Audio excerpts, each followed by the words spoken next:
What it do, what it is. Welcome to welcome to your weekly astrology horoscope. I literally just now pricked my toe.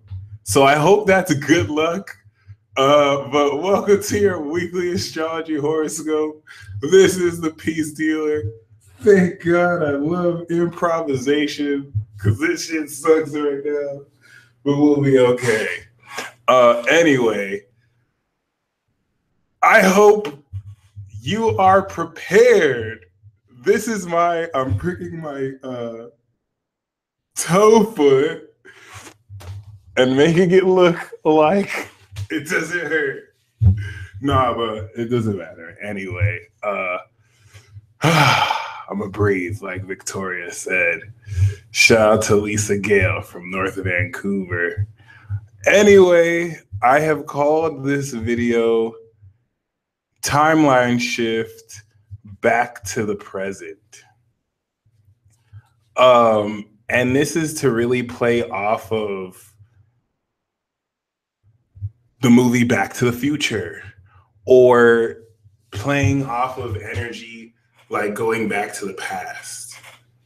I say back to the present because we are going to experience a very profound jumping of the timelines, maybe a few Mandela effects here and there, but definitely you're going to go back to 2014 when Saturn was in Scorpio and you literally went crazy.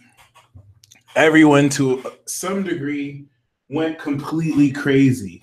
Some people, this energy was in their 10th house or maybe 6th house, so they had very public meltdowns.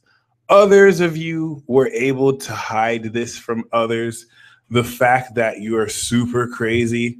The reason why I know this is everything to do with Uranus and Aries. This is what grew your inner eccentricity. Because once this goes into Taurus during 2018 and again in 2019, your inner crazy will evolve and start to ground itself to where you're producing and manifesting stuff. Trust me, when Uranus goes into Taurus, I'm going to have mad merchandise. You're going to see Peace Dealer shirts. I'm going to do it a little bit before then, experiment a little bit. But you're going to see Peace Dealer mugs. You're going to see Peace Dealer condoms and dildos for some reason. I mean, Peace Dealer Bibles and like eyedroppers. Regardless, though, this is all part and parcel because of Jupiter that moved into Leo, and as it exited Cancer, ushered Saturn in Scorpio moving into Sagittarius. I'm sorry, y'all. I'm not gonna front. My toe hurts.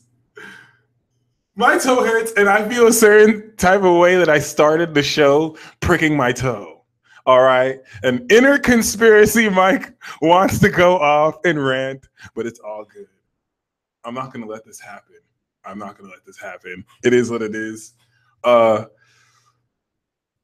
reason why I call this back to the present, the reason why I'm talking about 2014, and the reason why I'm actually like trying to get your mind around this date is we're literally like shifting into a whole new world of cycles. Everything happens in cycles.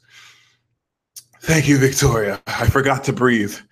I talk so much shit on other elements that with all my smart energy, I forget to breathe sometimes.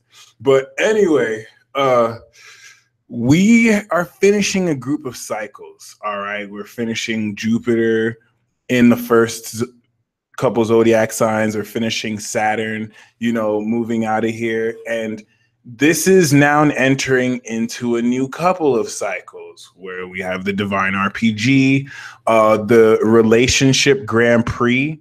So for those of you who are competitive in relationships with others, outside of romance, a lot of the focus has been who's the greatest, who's the best. That is about to shift highly as society evolves, and it's going to be like, all right, who's the best relationship, who's the best duo, who's the best group.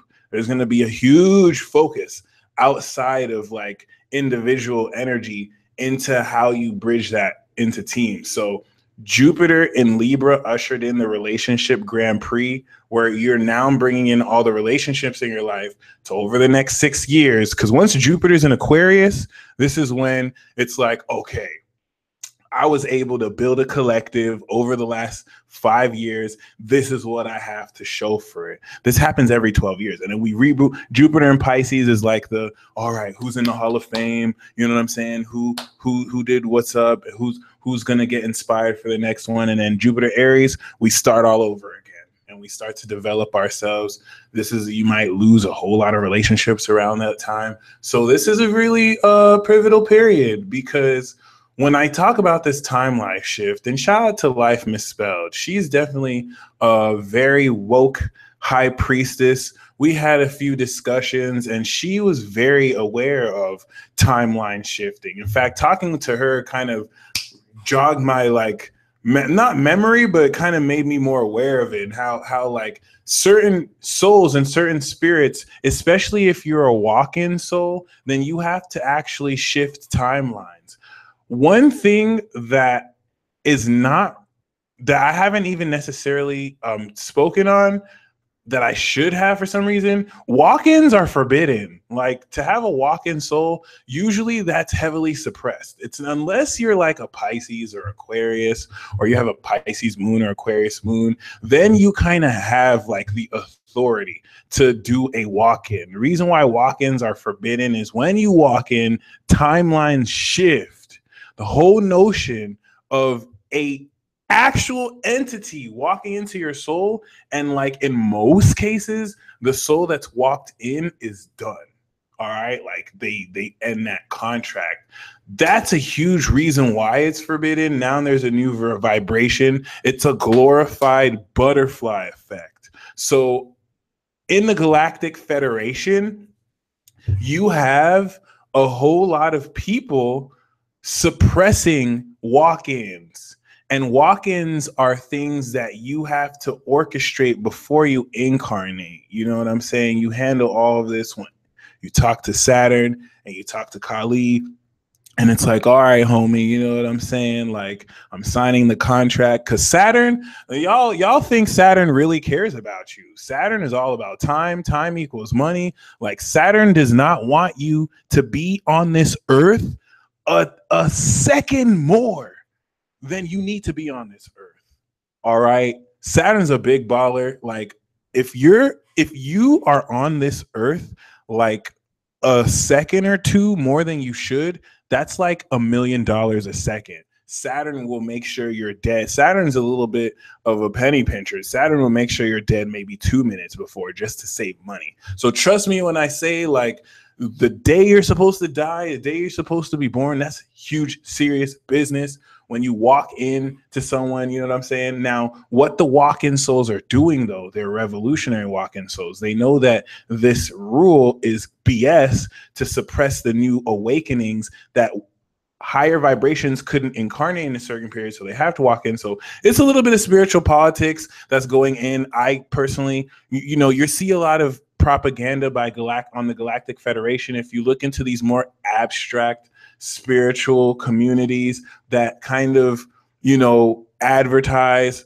or, spread positive message, Arcturian messages, Palladian messages, be careful about it. A lot of it is New Age propaganda. A lot of it is just aliens pimping you, using like positivity, because they're going to tell you legit information. These are higher cosmic beings. So they're going to tell you how you're being pimped by other higher cosmic beings, but it's really all a show at the end of the day. So I have personal beef with the Galactic Federation. Like, to some of you, this is completely over your head. This is going to sound non-relevant, but some of you have North Node in Aquarius. Some of you are Pisces, Sagittarius. You know what I'm saying more than what I'm saying. This message is for you, because I'm just a Gemini. Like, I don't really experience a lot of this. Some of you have direct experiences and you channel this every day. This message is for you guys watching this. So Shout out to those of you who kind of get what I'm saying, but I kind of have beef with the Galactic Federation because they're putting this like nice face, like, yeah, we care about the universe. It's basically like the government here, but just in the space form. Like, yeah, we do this great stuff, but there's heavy corruption, you know what I'm saying? And they're suppressing walk-in souls. So when it comes to walk-ins, timelines shift. And the timeline shifted very greatly from 2014 to 2017. What is the event that occurred other than this harvest ritual to really shift the timeline back to the present? The North Node in Leo and Jupiter in Scorpio, those two right there. So a lot of you in 2014 shifted out of timelines. I know because I was into a Sagittarius named Victoria, and then all of a sudden I'm into a Capricorn named Victoria. And I don't want to like put their business out there and like, you know, say their names like that, but it's relevant that I say that, trust me. And a lot of this is timeline shifting. Like some of you met someone and then this is how you know you went through a timeline shift. If you were going through some kind of lesson and then it just literally shifted to with another person or like a whole nother scenario, now the timeline is shifting back. So think back to 2013, 2014, my friends. You're about to shift back to 2014. It does not necessarily mean that you're going to deal with the people you dealt with in 2014, although some of you will, and it's going to be like like a movie Freaky Friday. Because I'm telling you, a lot of it is going to happen with you, Sagittarius. Like it's going to be the opposite way around. And this is one thing that I want a quick hack for the zodiac from Aries, Taurus, Gemini, Cancer, Leo, and Virgo. These are the first half of the zodiac. So don't take this too seriously. This isn't like a law of the astro, but I just kind of want you to think about it like this. This is just a concept, but don't kind of take this too seriously. But the first 6 signs, you approach people. The last 6 signs, people approach you. So Jupiter is in Scorpio. You're going to see people coming at you. You're going to see a lot more people coming at you. Now, you know what I'm saying? Given the reason why this isn't concrete is there's blending of things. So you're going to see both happen. All right. And while Jupiter was in the first 6 signs, people were coming at you too. But you want to notice the quality of people coming at you now versus it's not, you don't have to be in a position to really go at and build because you've spent 6 years building. Okay, so really keep in mind, dude. Some of you thought that you were done. Some of you guys. Woo! Okay, thank you, KB Shang. For those of you who are donating with the super chat, the moon is in Leo, so we're having a masculine or light rule deck, wisdom of the oracle. Okay, and it is October, so anything you donate will be going towards Hurricane Irma relief and also just relief cause. This is honestly like my donation month. Like it doesn't have to be just Hurricane Irma or the victims. Like I'm going to really research. Some of you, shout out to Maya Fisher. Shout out to some others of you. You've given me great links, so definitely will. But ooh, some of you guys hit the divorce dance. If any of you guys hit the divorce dance 2012, 2013, 2014, and you were all like, "Woo, it's over." Some of you guys hit the divorce dance, my friends. You didn't even know you were shifting timelines. Some of y'all hit the divorce dance with the, "It's over. I'm never going to talk to you." Oh, finally, you were talking so much smack on your ex-partner, and it's like, you have no idea. You about to go right back to them. Some of y'all about to reboot your entire relationship. And it's about to be hella awkward. It's just going to be like, wasn't it over between us? And then it's just like, you're just going to see like, oh, we actually have so much unfinished karma.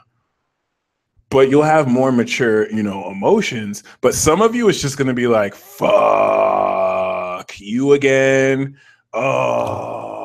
I really feel bad, but it is what it is. If you've cleared, the karma won't happen to you like that. If your Mercury retrogrades, if you did the work in the Mercury retrogrades, then you good. But if you didn't do the work and you let yourself like fall for your vices, it's just all gonna like fold on you.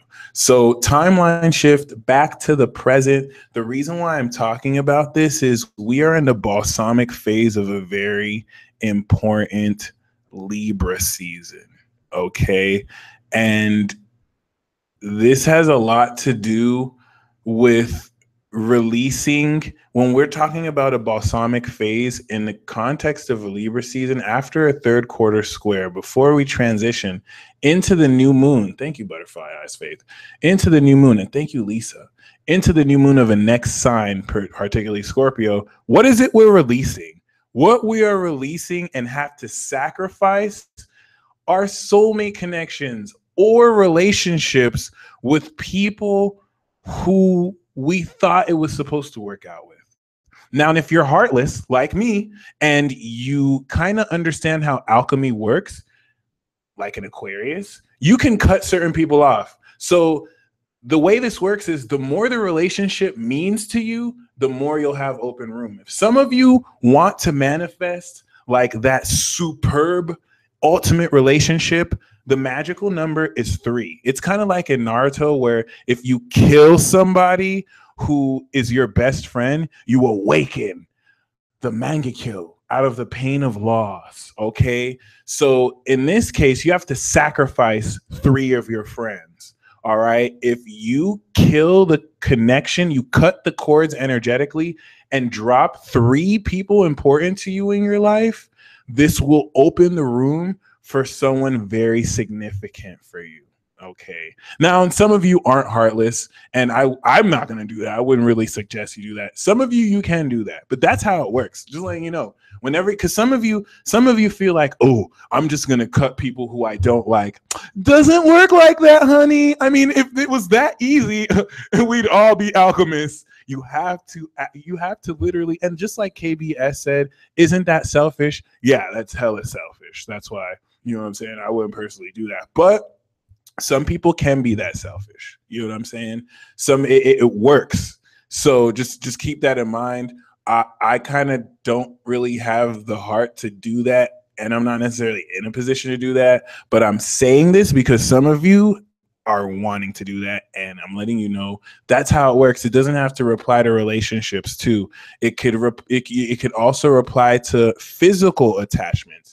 If you like let go of your car, if you let go of stuff, the key here is anything that you strongly feel you sacrifice during balsamic periods, and this is your offering to the new moon. I'm just letting you know that. Thank you, Dax, because some of you don't sacrifice. All right. M246, the best way to get with the Sagittarius woman is to show them everything that you love. Don't tell them about it. Don't try and buy them stuff. Show them stuff. They like to see stuff because they like to show, just so that they can show you that they're better than you. You know what I'm saying? Because they're hella competitive, and like Sagittarius swears they're better than you. So try and like let them win. You probably won't have to let them, but just show them and you'll be straight. But anyway, just keep in mind, like, you have to be in a profound position and period. And you have to be in a profound like period or state of mind to be willing to give up what you know you need to give up. Now, in the context of this season, what you're going to have to give up is a relationship. From this week, as you shift timelines, the reason why you're going to have to give up a relationship or a connection is so that you can connect with who you're supposed to connect with. For a lot of people, who you're giving up is an old identification of who you thought someone was. So it's not so much that you're having to even let go of a friend. It's not so much that you're even having to let go of someone physically. Maybe you have to let go of someone that you thought they were. For a lot of people, because of just to put this in context, what's happening now, a whole lot of people, and in a transit like Libra that has everything to do with civil rights and how one identifies themselves, and thus how we identify ourselves. To contextualize this, a lot of people are realizing, okay, we are in a more progressive society to where people identify as different sexual orientations and different genders. So some of you literally have to this week let go and kill the image or who you thought certain people were when they turn around and they tell you, no, I'm homosexual, or no, I'm gender fluid. You have to let go of what you felt they were, or let them go, and then allow yourself to change. This is just an example. So you're going to see struggles with people who are like, oh no, you're gay, screw that, we can't be friends. Or if you do this right, it's like, okay, I'm going to respect who you've become, and I'm going to release my old vision of you. And it's not, the vision is the wrong word. It's not like I have a vision of you that you're stepping into, but it's like, you know what I'm saying? Like because it's Libra relationships, your old identification. And this could manifest in a myriad of ways. I'm just using that example because it's really relevant right now. Thank you, Queen. So regardless, y'all have until the end of the year. Saturn's about to leave Sagittarius, and once Saturn leaves Sagittarius, hold on, my friends, I need to look at the Affirmus. It doesn't matter. Yeah, once Saturn leaves Sagittarius, my friends, Lilith is going to be in Capricorn with Saturn. So what's going to happen is you're going to have a lot of horny, free Sagittariuses, and you're going to have a lot of sexually frustrated and serious, intense Capricorns. And they already feel like killing people. But it's just going to be crazier because then, you know, Lilith is going to be in Cap. So Sagittarius is going to be like, yes! You know, like every Sagittarius feels like they've been forced to study for 2.5 years. And then once Saturn goes into Capricorn, it's like, finally, I'm done with school. My life is mine. Sagittarius is just going to be back on havoc. And everyone, Sagittarius is going to be happy, and maybe Aries will be happy with them. But every other zodiac sign is just going to be like, no, God damn it. Because Sagittarius is just going to seduce everyone again and make everyone want to have sex with them and just test everyone's self-control. And it's just like, damn, like I already have so much to deal with. I don't have any more time to deal with your magic and shenanigans, because anytime you deal with Sagittarius, you start seeing synchronicities everywhere. Like I can at least appreciate Virgo and Capricorn, because when you're dealing with Virgo and Capricorn, Virgo is so subtle. Like Virgo will show you synchronicities, but if you're not paying attention, you may not know. If you're not paying attention, you may not know. Like you have to really pay attention and notice, oh wow, I've been seeing the same sequence of numbers over and over. I mess with Virgo. Virgo is angelic. They're subtle. They respect you. They don't want to be all up in your face like Sagittarius. And then Capricorn takes it to a whole nother level. Like Capricorn will be like, no, you need to work for these synchronicities. You need to work for these signs. And then they'll just like give you a sign here and there. But when they give you the sign, it's like, oh my gosh, this is incredible. So I can appreciate this. Oh, Sagittarius, don't even give you a time to think. When Sagittarius is seducing you, or when Sagittarius shows you synchronicities, you cannot do anything else. Like they're all you see. Like, oh my gosh, every moment is like into a synchronicity, which my Gemini appreciates because that shit is like so fun. But goddamn Sagittarius, like I'm gonna play the victim right now. I was in a Sag rabbit hole. Like I could not stop seeing, like this shit initiated me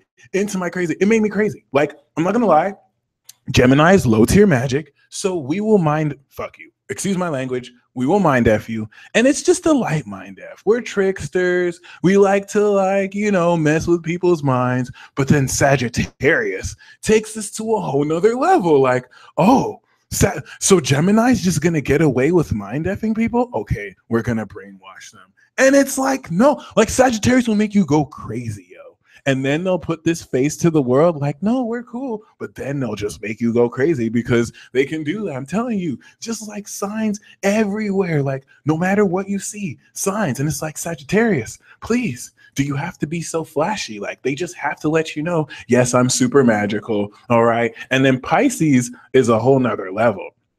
See, Pisces does exactly what Sagittarius does, but at least you'll never know Pisces is doing it. Pisces is on a whole nother level. Pisces is so subtle, it's like, you don't even know I'm showing you a sign right now. And that's their brand. And I understand. Sagittarius, you have to understand, Sagittarius, only Leo can handle that. See, Leo can handle it because they're as extra as you. You guys just need to go get a room.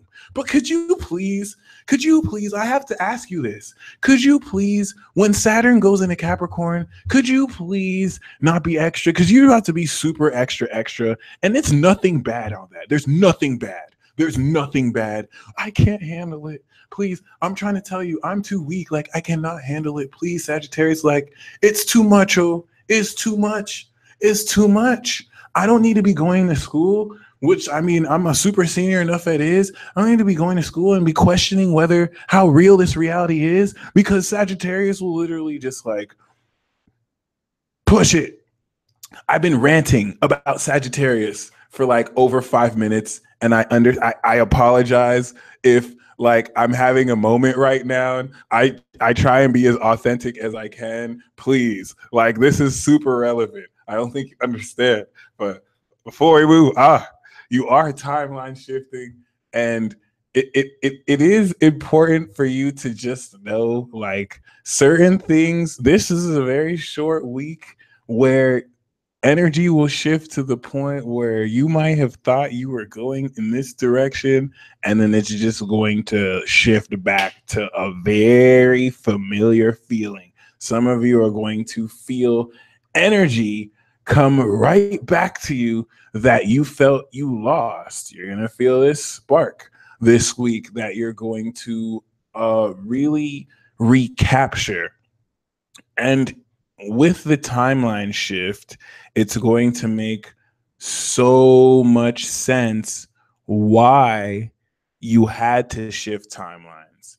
Of course, not everyone shifted timelines. So if you didn't shift timelines and none of this makes sense, you will still experience this. To you in your shoes, it's just going to, Brienne, no, it doesn't, thank God. To you in your shoes, it's just going to feel like certain people in your life are just suddenly back.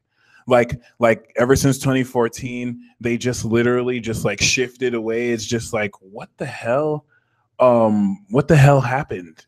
And certain people in your life are just like gone. I'm Ebo, but they're just going to come back. You're just going to see certain people in your life like be normal again. And you're certain people in your life who you thought like they're just left the deep end. They didn't leave the deep end. They just shifted timelines. They were literally in another dimension while their body was still in this dimension. So their spirit was literally in another timeline. They're just going to come back. Some of you are going to experience both of that. And this is important because Jupiter in Taurus and the Taurus energy literally, by the way, Jen says, I'm back in my timeline from 2002, 2004. I'm talking about 2014, but some of you like Jem, you're going to be shifting back from way beyond before, like older timelines. So really appreciate that comment. It's not limited to just 2014. Like it is what it is. But yeah, my friends, like Jupiter, I just want to reiterate this one more time. Like Jupiter in Scorpio is going to expose the frauds. Every single degree of this. This is trial by fire and purification, okay?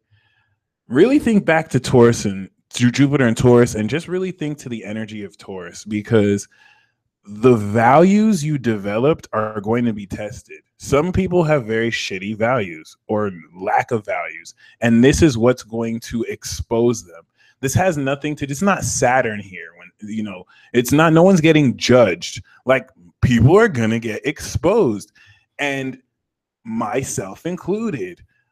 you too, like if you have anything within you that needs to be like purged, Jupiter is going to bring it out to light. Any unconscious or complex motivations, expect the peace dealer to get fully exposed. Now, I do consider myself a man of integrity, so I have nothing to hide.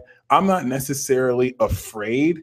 Yeah, some people who have stuff to hide, you're going to feel so afraid, because when Saturn comes into Capricorn, you're going to feel there's going to be pressure that literally indicates and alludes that whatever you're hiding will soon be put out in the open. So if you have stuff to hide, I don't have stuff to hide, but I know I'm not perfect. So one thing that Scorpio does is it transforms your ego. So personally, there are certain elements that will be exposed about me that I might have to look at the core and switch how I like change. Maybe certain behaviors or certain elements of my lifestyle may have to be exposed so that I transform it or I stand my ground. All right. You know what I'm saying? Thankfully, I'm not out here having sex with underage minors or raping little kids and girls or sending women dick pics or, you know, killing people. So, you know what I'm saying? Like, I'm not trying to compare my sins to other people, but you know what I'm saying? If you're not really doing stuff like that or terrorizing or really harassing and stalking people, you don't really have to be like, you don't have to worry. Because trust me when I say like everybody is going to get exposed. Like there's going to be stuff that comes to light for you, and some stuff it's going to be good stuff. Like exposure doesn't have to be bad. There're going to be stuff that you're embarrassed by, but actually shows you're a good person.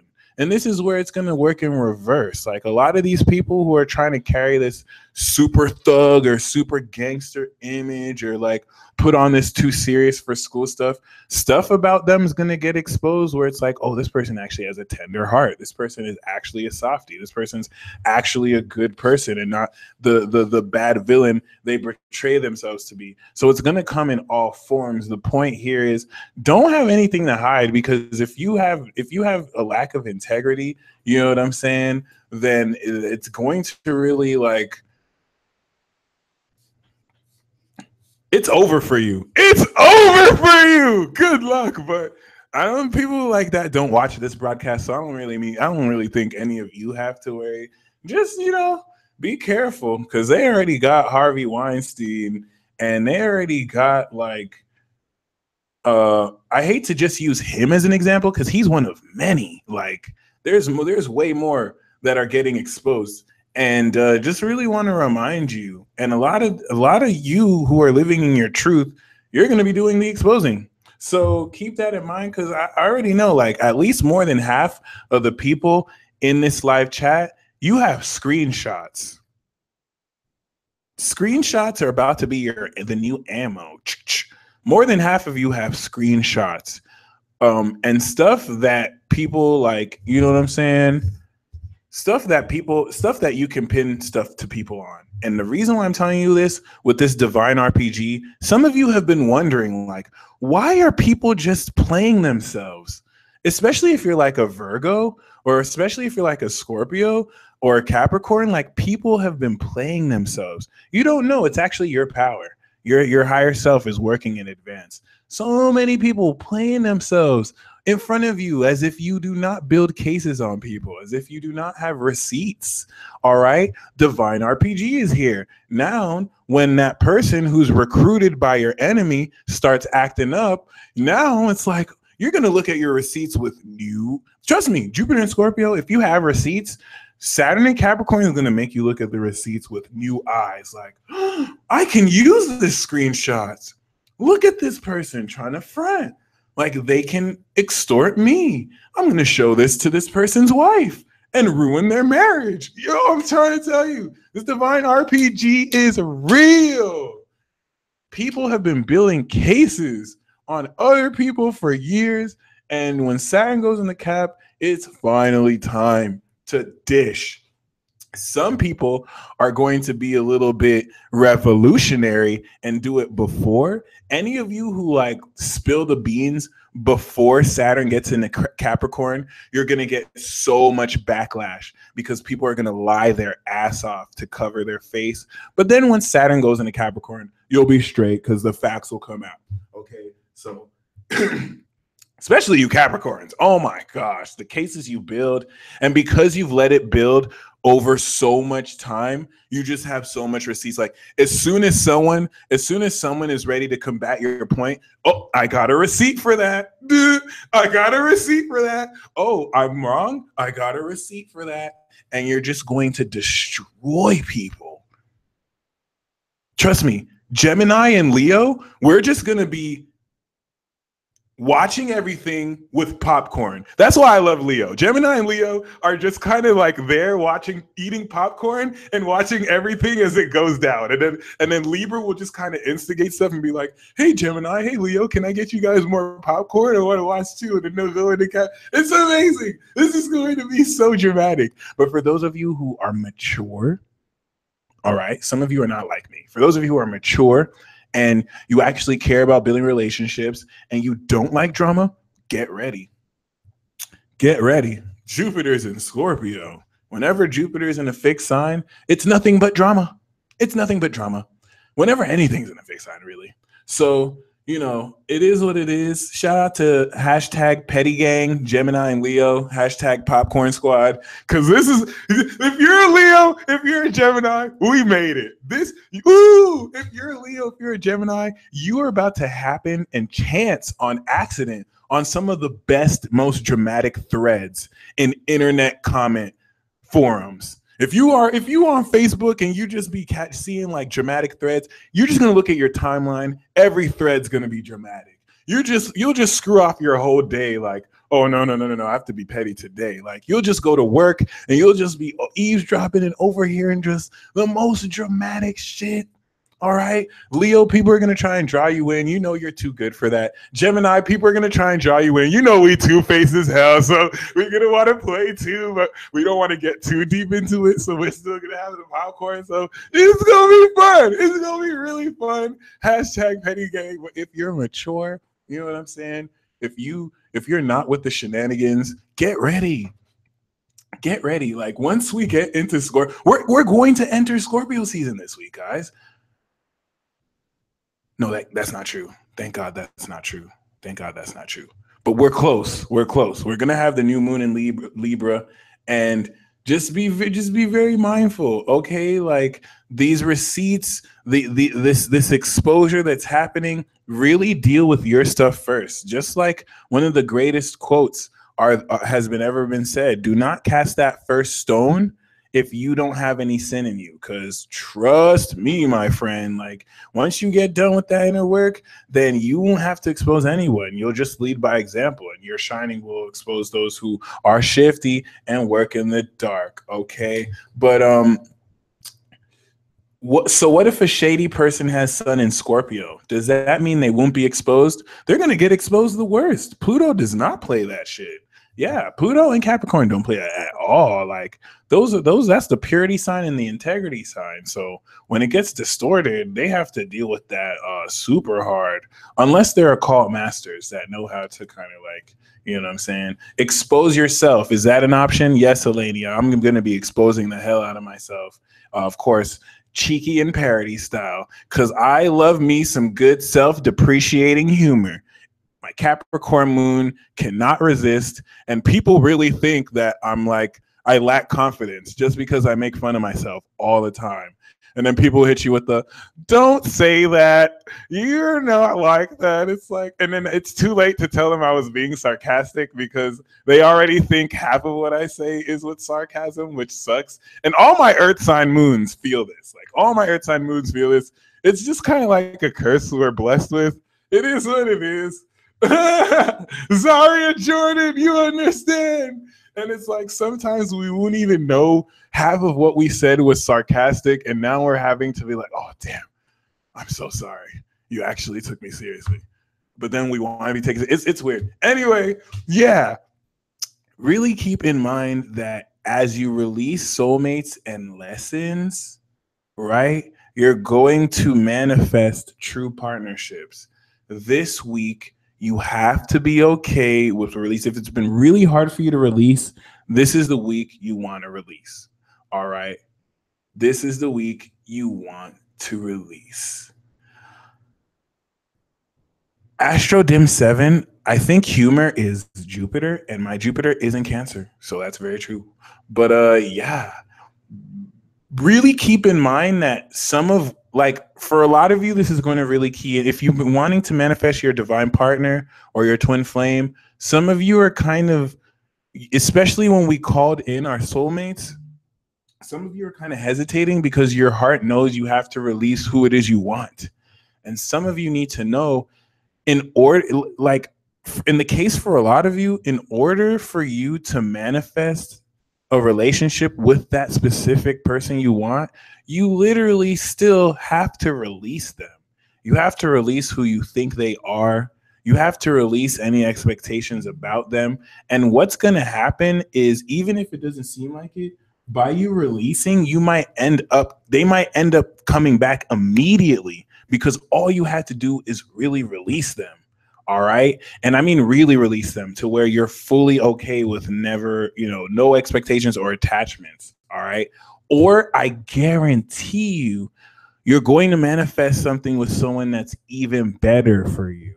So that's literally the caveat, literally. And trust me when I say, you're not stupid. You're not dumb.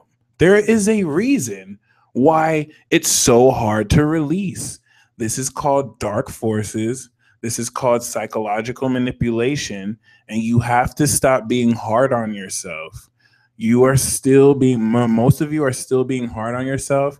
And this is where I have to put my tin foil on my goddamn head and remind you that more than half of the suppression and negative vibrations you battle through are solely from GPS signals about 10,000 miles up in the sky, sourced from intergalactic evil space alien overlords. I will be your martyr, guys. If I have to be the one that has to believe in this crazy shit so all of you can throw me under the bus and be like, yeah, I don't really believe this shit, but look at what the peace dealer says about aliens. I will be that guy. I will be that guy. If I have to be the only deranged loser who believes in intergalactic space lord aliens, I will be that guy. I don't care if I'm exposed as some conspiracy theorists, but it's the truth. And I don't say this so that you live in fear. I say this so that conscientiously, M246, I'm a 27-degree Taurus rising, so I channel the Palladians. But I say this so that conscientiously, you don't be so hard on yourself. You objectively remember, oh, wait, I'm battling vibrations. You center yourself. When you remember the reason why you're getting interference are because of, pardon my language, bitch ass alien scum who thinks they can pimp lower beings as us in human form. And you remember that your fellow human being is not your enemy. And the real war is division. Because if we fight against each other and we don't connect and we don't do once a month meditation prayer circles, and we come to could you imagine real quick if in every single city we resolved all our differences for one day? We resolved all our differences. We can make it a holiday. Instead of these stupid commercialized holidays where we give corporations large sums of money because we want to be finessed, which is kind of cool. We just want to be deceived. We do this all the time. Why don't we make a holiday where for one day in every city, we put our differences aside, we resolve our issues, and we get together and we meditate. Doesn't matter what you believe in. We just get together and we have a day of peace. Why don't we have that? Why are we still divided? Do you think over thousands of years we're that dumb that we cannot choose to unite? There is an active force that is making sure every day you're too afraid to connect with people. Just look at the news. Every day you don't want to connect with this person. You should hate this group. You should hate that group. They funnel so much money just to get you to, even if you don't hate the other person, at least think you're superior than the next person. That way I have to have an exclusive click. I can't deal with this lowercase. It's all bullshit. It's all bullshit. It's all bullshit. So, you know what I'm saying? It is what it is. You guys are the revolutionaries who are going to carry forth all of your brilliance to remedy these issues. And a week like this, shifting back the timeline back to the present, for those of you, because not everyone was meant to shift. Some of you have to hold down. Some of you have real jobs. Some of you have real stuff to hold down, real families to take care of. So it's not like you weren't even psychic enough to shift. You could have been shifted, but it's like you purposefully wanted to, take care of some real stuff. So you experienced other people shift. A lot of this happened in relationships. A lot of you agreed. See, a lot of you are wondering, why am I attracting people who aren't that spiritual? And it's not that they're not that spiritual. They're just more worldly. It takes them time to process a lot of this energy. So a lot of you are with spouses who seem more materialistic, but they're just more grounded. Whereas you're the zany spiritual one. And it's a soul contract. It's like you're with a partner who agreed to not shift timelines and actually take care of this 3D stuff, and you can shift timelines. Now, with you shifting back, a lot of relationships are going to be stronger because one of the partners is finally going to be back again and just like normal again, and then take a lot of what they shift, because they're going to come back with hella knowledge. The South Node Korea is going to come back with hella knowledge when they shift, and they're going to be super normal, but like they're going to be evolved. And then they're going to share that with you. So for those of you in those kind of partnerships, it's about to be blissful. For another one, for others of you, and then both people are going to turn spiritual. But like, and I hate to say that because you can't really turn spiritual. Spiritual is really a quality that is within everything. Like even people being evil and being asleep, that's spiritual. It's all part of spirituality. But when we talk about spiritual, we talk about awakening and evolving ourselves. So really keep that in mind. As timelines shift, you're going to be in a really potent position to manifest this week very important relationships. But trust me, my friends, the message for this week is that you have to let go. So I have a song of the week every week, and I forgot to write this one, so I'm going to freestyle it. And the song of the week for this week is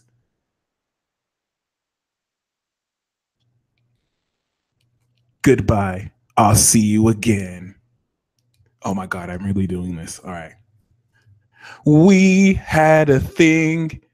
We had a fling. We were friends until the end, but goodbye, I'll see you soon. Oh my God, this song is so bad already. But it's all good. All right. The piece dealer fucked up. I'm sorry. I'm gonna come back next week with a better song. But the message that I want to really, instill is let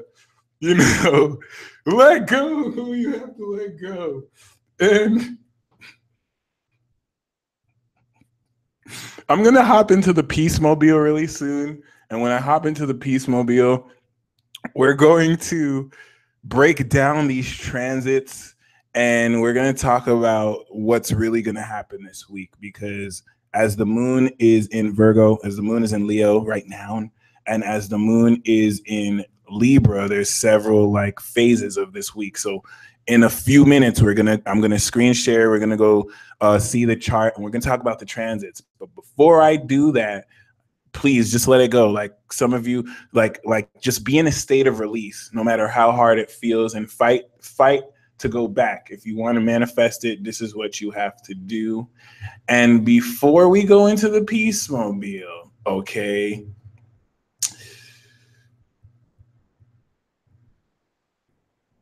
I have to break down a short transmission about the Pluto generations. I made a if you follow me on Facebook, I made a post about this. And if you were born if you were a part of the Pluto Libra generation, so that means you're born from like 71 to 84, you are the Watchman generation. Your generation is pivotal. The reason why this timeline shift is shifting us back to the present is because now that Jupiter is in Scorpio, awakening the Avengers and X-Men and Harry Potter generation, and having real super psychic powers, this everything I'm saying now will have its World War Zero episode 2. But I like to preview this in the lives. This is why you got to join me live every week, yo. You know what it is. You know the pieces are always bringing. But anyway, if you are a Watchman generation, now that Jupiter's in Scorpio, this timeline shift is now going to activate this. All right. That's why I also did that Pluto webinar. So for what it's worth, make sure you get that if you haven't gotten it already. But if you are born, so of course, if you are born 71 to 1984, then you, my friends, are part of the Watchmen generation. The Watchmen is a very great comic book series that speaks a whole lot about vigilantism. And what was really cool about the Watchmen, for those who kind of want context about it, is that the Watchmen, they didn't have any special powers. There was like only one person in that comic or movie that actually had like superpowers, but it's very realistic and well, very realistic in the sense where like there is a queen. My battery died. I had to replace my battery. That's why the screen paused. But thank you, Black Love. But like, you know, Pluto Libra is talking about vigilantism without superpowers. This is the reason why it sparks at Libra is because Libra is the last half of the zodiac sign. So it makes sense from Pluto Libra to Pluto Pisces, you have super awakened people. All right. So keep that in mind. This is the generation that's going to birth vigilantes who don't wait for their superpowers. They're just going to still do it. All right. So keep that in mind. And this is not going to happen like by people wearing costumes and fighting crime on the streets. There's police officers for that. Right. This is going to awaken power, which Jupiter and Libra has already done, so that the Pluto Libra superpower that they have is advanced psychological proficiency in social situations, especially the Pluto Libras who have 28, 27, 29 degree Plutos. You're going to like fully be the tipping point where Pluto Librans are forever. They're going to be the generation responsible for ending racism, for ending sexism, for ending patriarchy, all these societal issues that plague society today. This is huge. Think about what I just said. We have people in this live chat who are a part of a very amazing generation that's going to end these very, like in this lifetime, before you die, my friends, you guys are going to end this. We're all going to end this. Okay. So let me just think about that. Just think about that.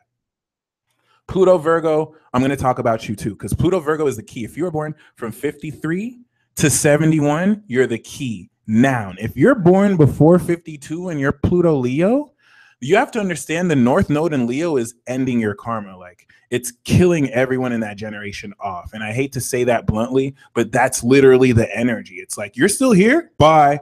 Trust me. This is what I said in the beginning about Saturn, making sure no one stays here longer than they have to. Final destination, that shit. Okay. So like Pluto Leo, the spirits born there, they're like, screw this. It's like, we're done with this incarnation. They're literally like incarnating or moving on to higher dimensions. Pluto Virgo, we're going to talk about. This is the key.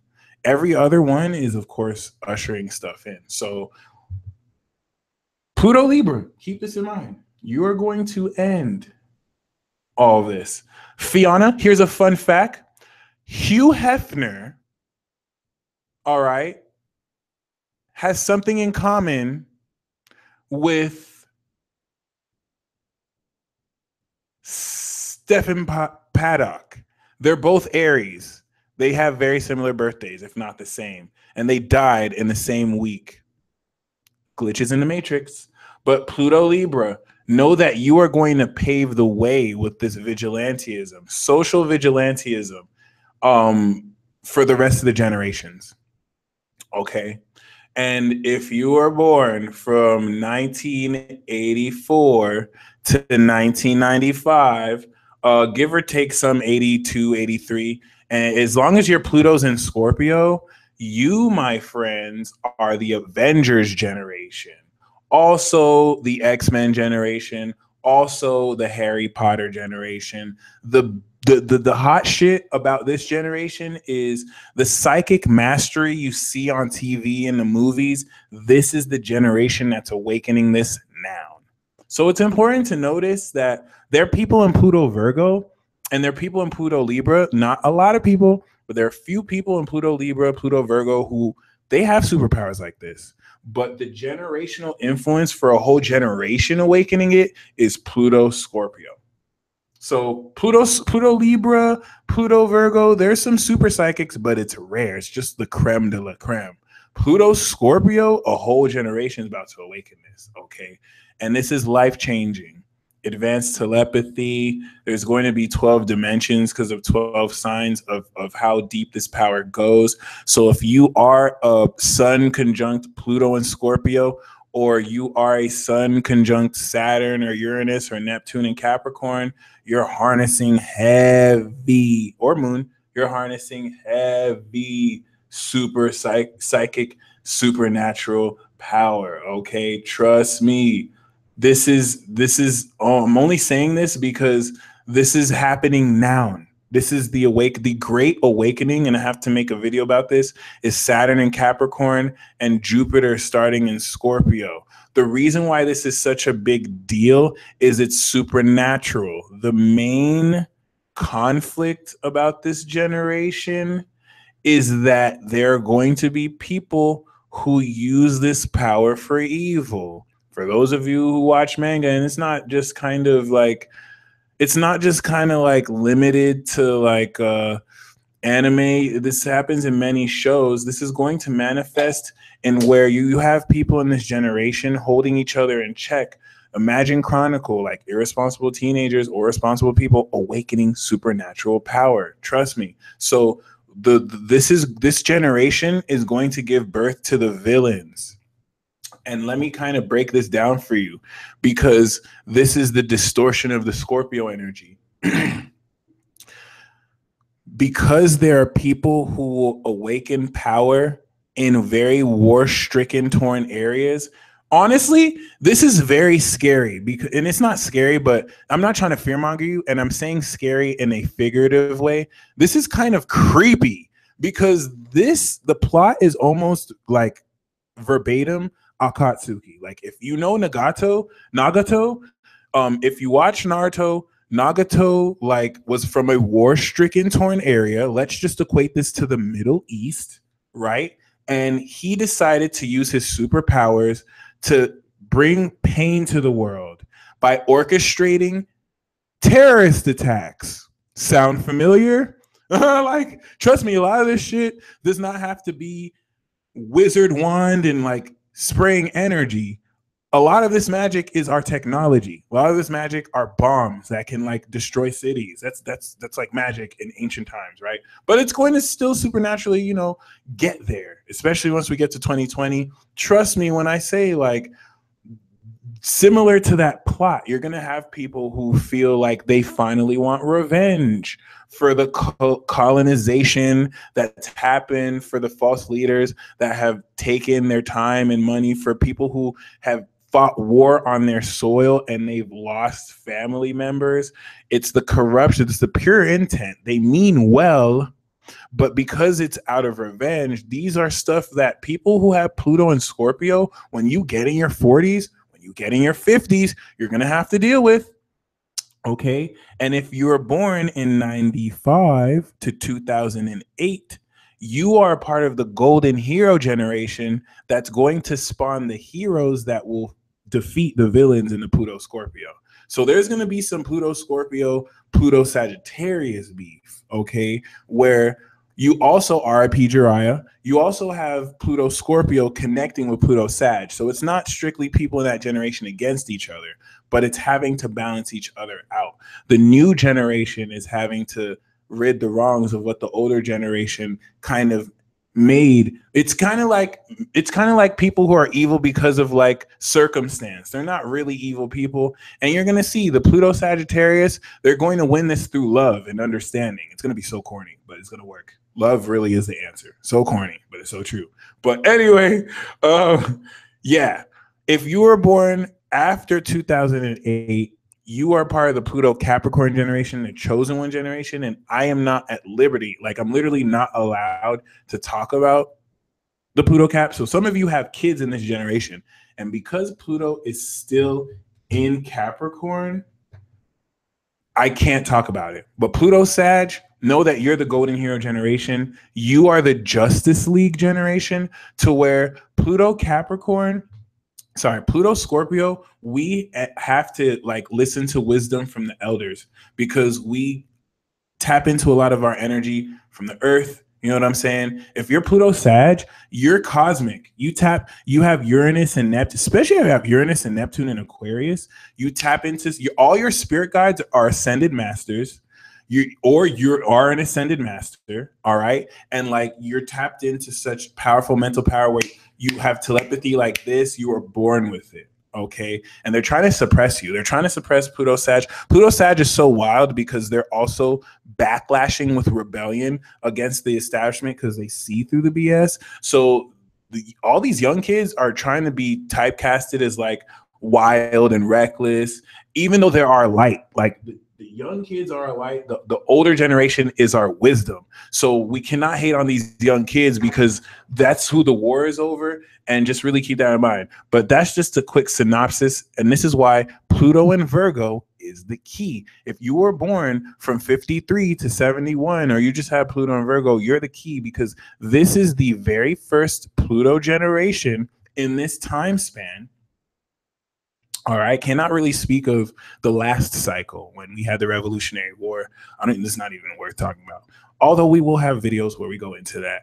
But in this cycle, Pluto Virgo is the first generation that holds the keys to ascension, and they hold the keys to evolution and like transcending death. So you have a lot of Pluto Virgos they're not dying. They're leaving with their light body. They're faking their death. All right, they're Pluto Virgos. I shouldn't have said a lot of Pluto Virgos. That's not right to say. But there are Pluto Virgos who, all this ascension stuff you read, there are Pluto Virgos who are leaving this incarnation with their body. Get it? Virgo, body, Pluto. So it's huge. And if you want to ascend, if you want to awaken, you're going to get sent people from Pluto Virgo, especially if they have Neptune and Scorpio. These people are already super psychic, or they're just super lost in addiction or brainwashing. All right. So really keep this in mind. Make sure a lot of some of you have parents that are Pluto Virgo. Talk to them. You know what I'm saying? That's your key right now. You want to talk to a Pluto Virgo before they ascend or before they die, because even when they die, death isn't really the same. And this has a lot to do with Pluto and Capricorn now that's trining it. So a lot of Pluto Virgos have the choice to reincarnate as Pluto Capricorn children, or to work through that generation. All right. Huge stuff. But the reason why they're the key is because they're going to, like angels, shift the vibration and dynamic of how spirit guides work between realms. And this has everything to do with Virgo being a portal sign. Okay. Yes, Queen, they ascend with their vessels. Pluto Leo ascended with their consciousness. Pluto Virgo is ascending with their vessels. Okay. Really crazy shit. Let's go into the piece mobile.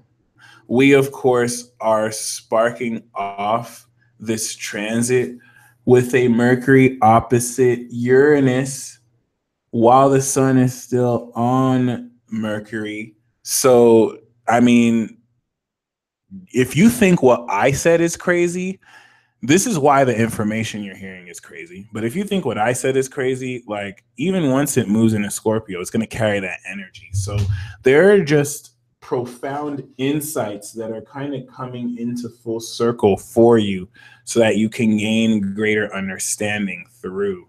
And not only that, since it's getting ready to conjunct Jupiter really soon, this is and basically already is. It's already enough of an orb. Your mind is enlightening and awakening.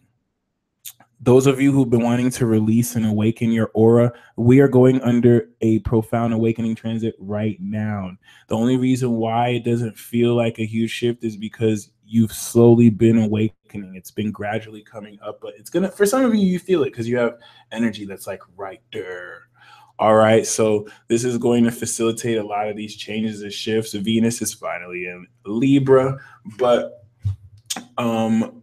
something that I want to do before we kind of go into the piece of you, I just wanted to highlight this opposition that's happening right now. Something that we can do to take advantage of this as we start this week is a short ritual. And before I go back into the Peace Mobile, I want to take advantage of the moon on the North Node. Quick hack, if you want a cheat code, whenever the moon is transiting the North Node or the South Node, you want to do a short or long intentional ritual to harness the energy of this destiny. So for any of you who want to call in from the portal of your heart, where's the sun? A partnership. Join me in this ritual. If you've called in your soulmate in a previous live broadcast, then you almost really kind of have to do this. So all we're going to do right now, nothing too crazy, nothing too complex, is you're just going to hold the intention to once again call in and manifest your quantum partnership. All right. You could almost say it's bridging in the power of now, but we're doing this right now. Okay. Tarot card that I have is the World. So what this is going to do is just continue along a very profound completion of what you're going through. So whether you want to breathe deep or not, thankfully we have mental energy. So it's just as simple as an intention. I just kind of want to stress that. Like, you don't have to light 50 candles. You don't have to sacrifice 60 goats. You just have to make an intention and just focus. Trust me. Maybe if we had all this energy in Capricorn and Scorpio, then you might want to do a little bit that's deeper, something deeper. But, all you have to do is just say or set the intention right now to call in your divine partner or quantum partnership. Okay. Thank you, Katie. Let's just take a moment of silence to focus our minds and do that.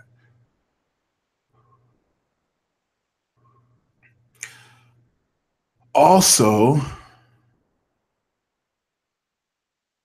for those of you who have special intentions, now you can just express those intentions. We have opened a wish portal. That's not the right name, but because we're all pulling our energy, take this time. I'm being guided to tell you to just release anything that is on your heart, anything that you're wishing for, or anything that you want to pull. I pulled the World card, and now if you take part of this, what you will manifest within the next 24 hours, I have the World card and I have the King and Queen of Cups. So this means a soothing reunion with a partner, or a soothing connection, a soothing soulmate connection.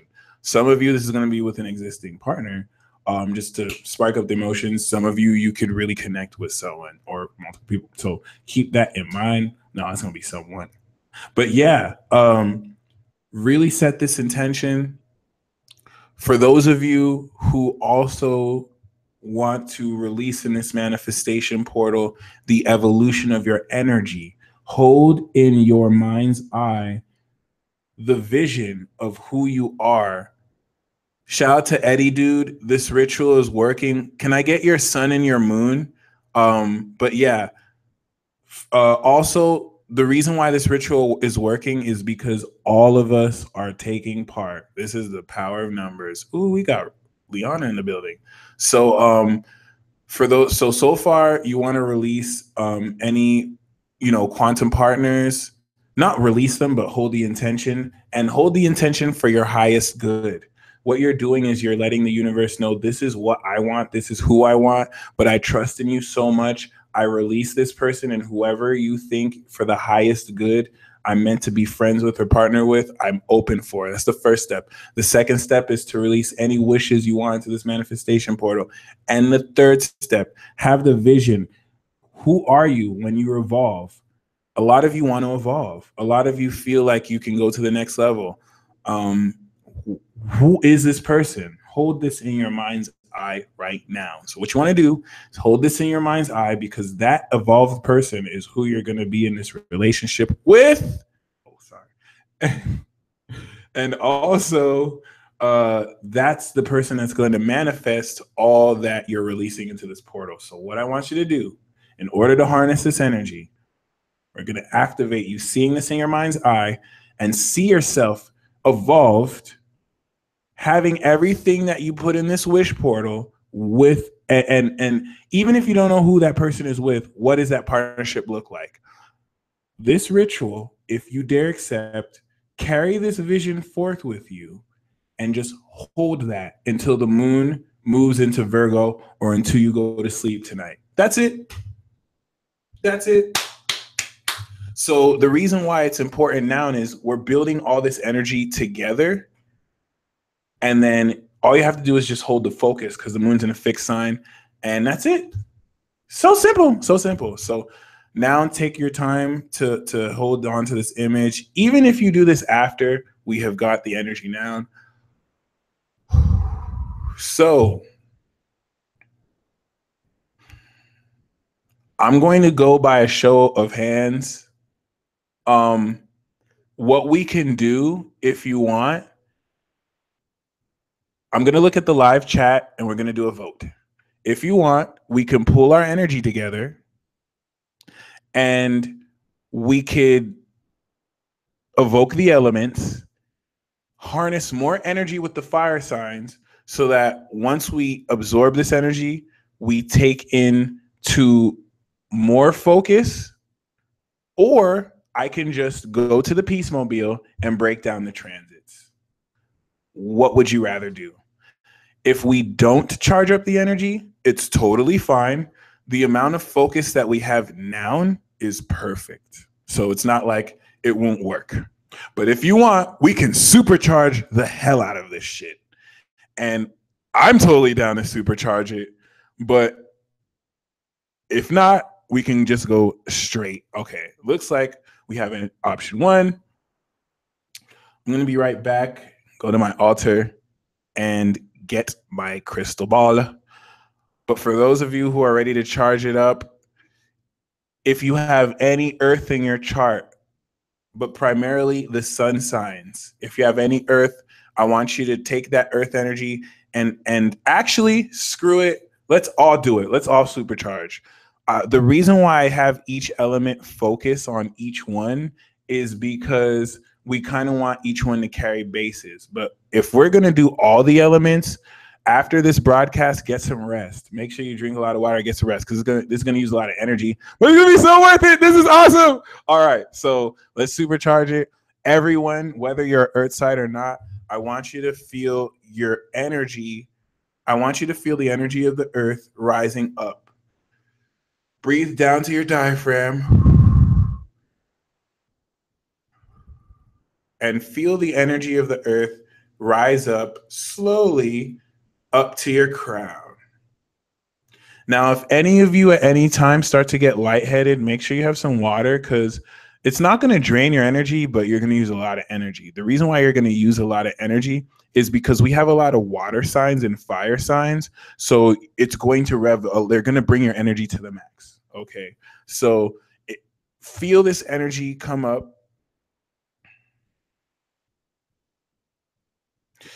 And as you feel the energy of the earth ground you, just literally feel or visualize the energy. Now, before we go forward, right now we're grounding ourselves. Once we start with the air, all right, I'm going to get my ball. Andrea, thanks for reminding me.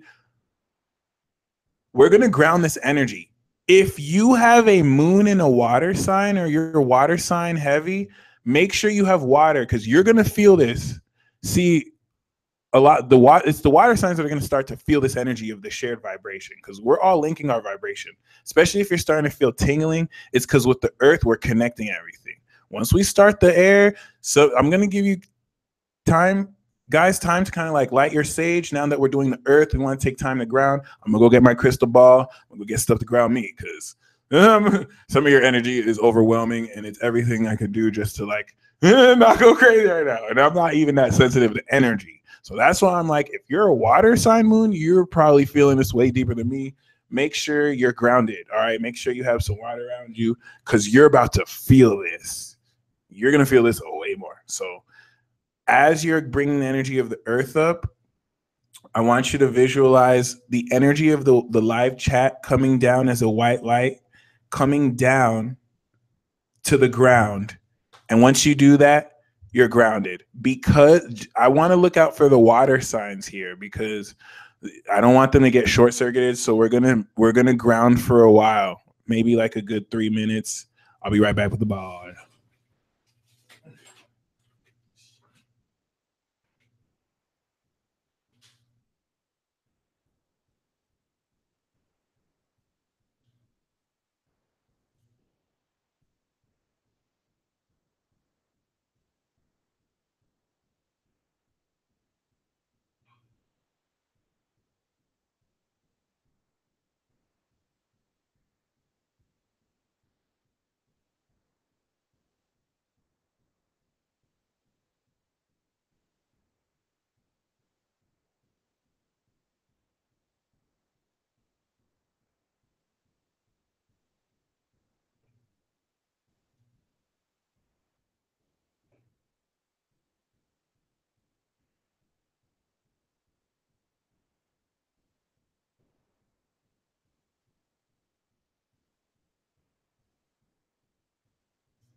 Blah, blah. All right, y'all. What it do? I am on day 11 of the 33-day ritual. So I'm going to do day 11 publicly with y'all. Um, let's take a little bit more time to ground. I already feel my energy hella calm.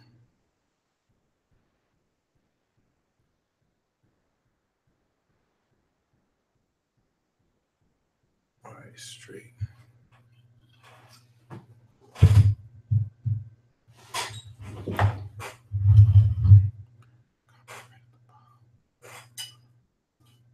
Brienne Mendez, I had Palo Santo, but I ran out of cones. Oh my God, this is potent. All right. So,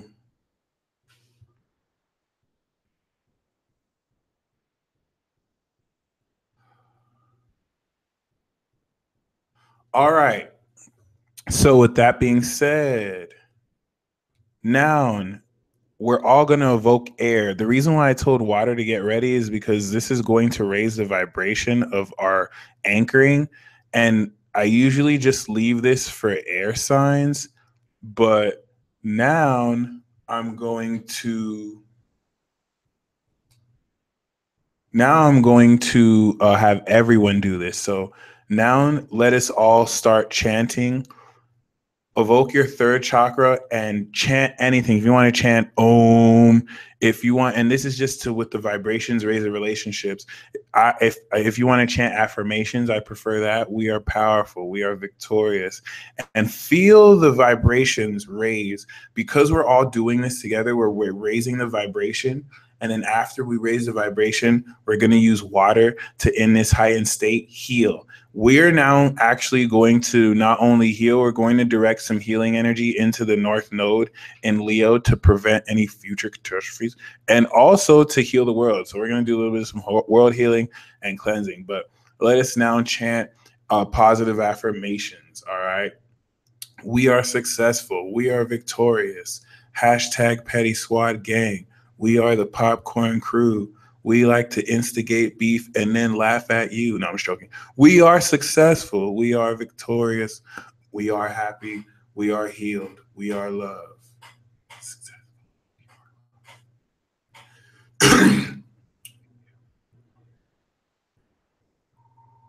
Or if some of you want to speak in tongues, or you know what I'm saying, you can just breathe. You can just breathe. That's also good. Activate your diaphragm.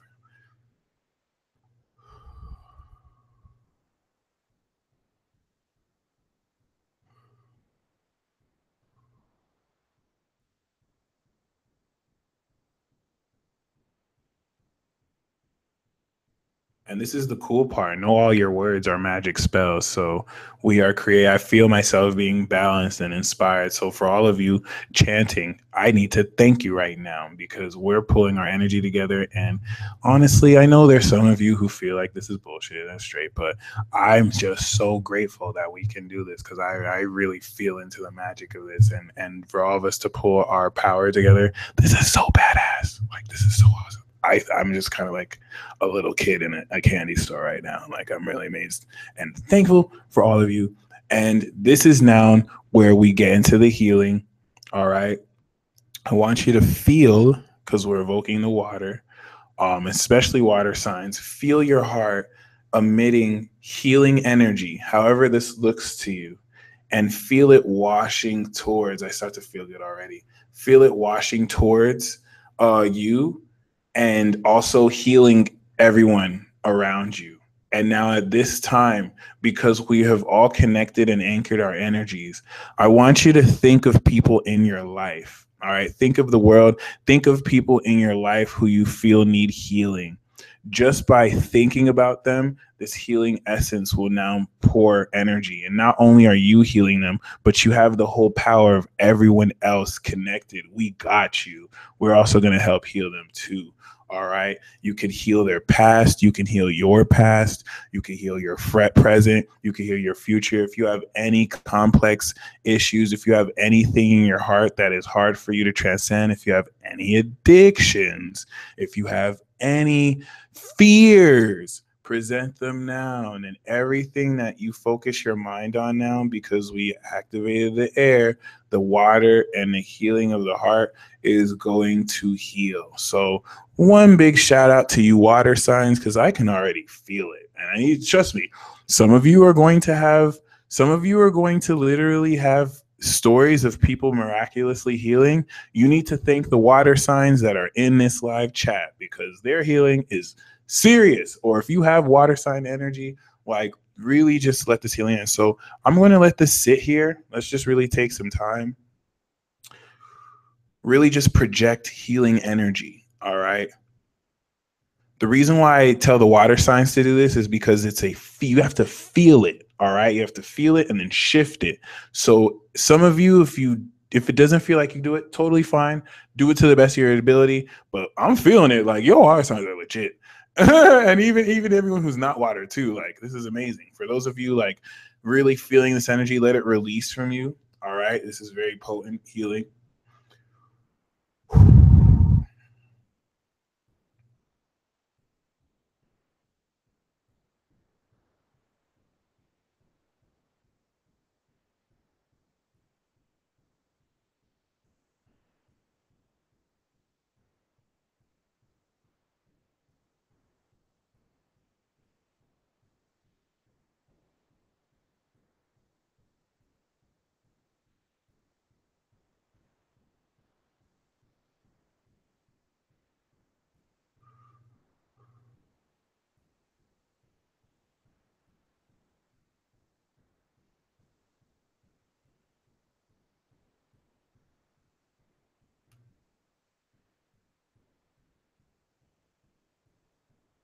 Brienne, crying is the best way to release.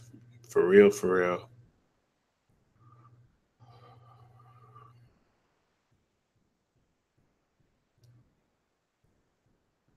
Wizlaws, totally. All right. So we have to stick with the healing. Please bear with me. Please be patient. When I do the healing, I have Chiron in Cancer and it's opposite my moon. So whenever I do healing sessions like this, I'm going to intuitively gain things that collectively we need to release before we move on. So what we're going to move on from here, the reason why we need to heal is because we're going to activate fire, and the fire signs and us are going to rev energy.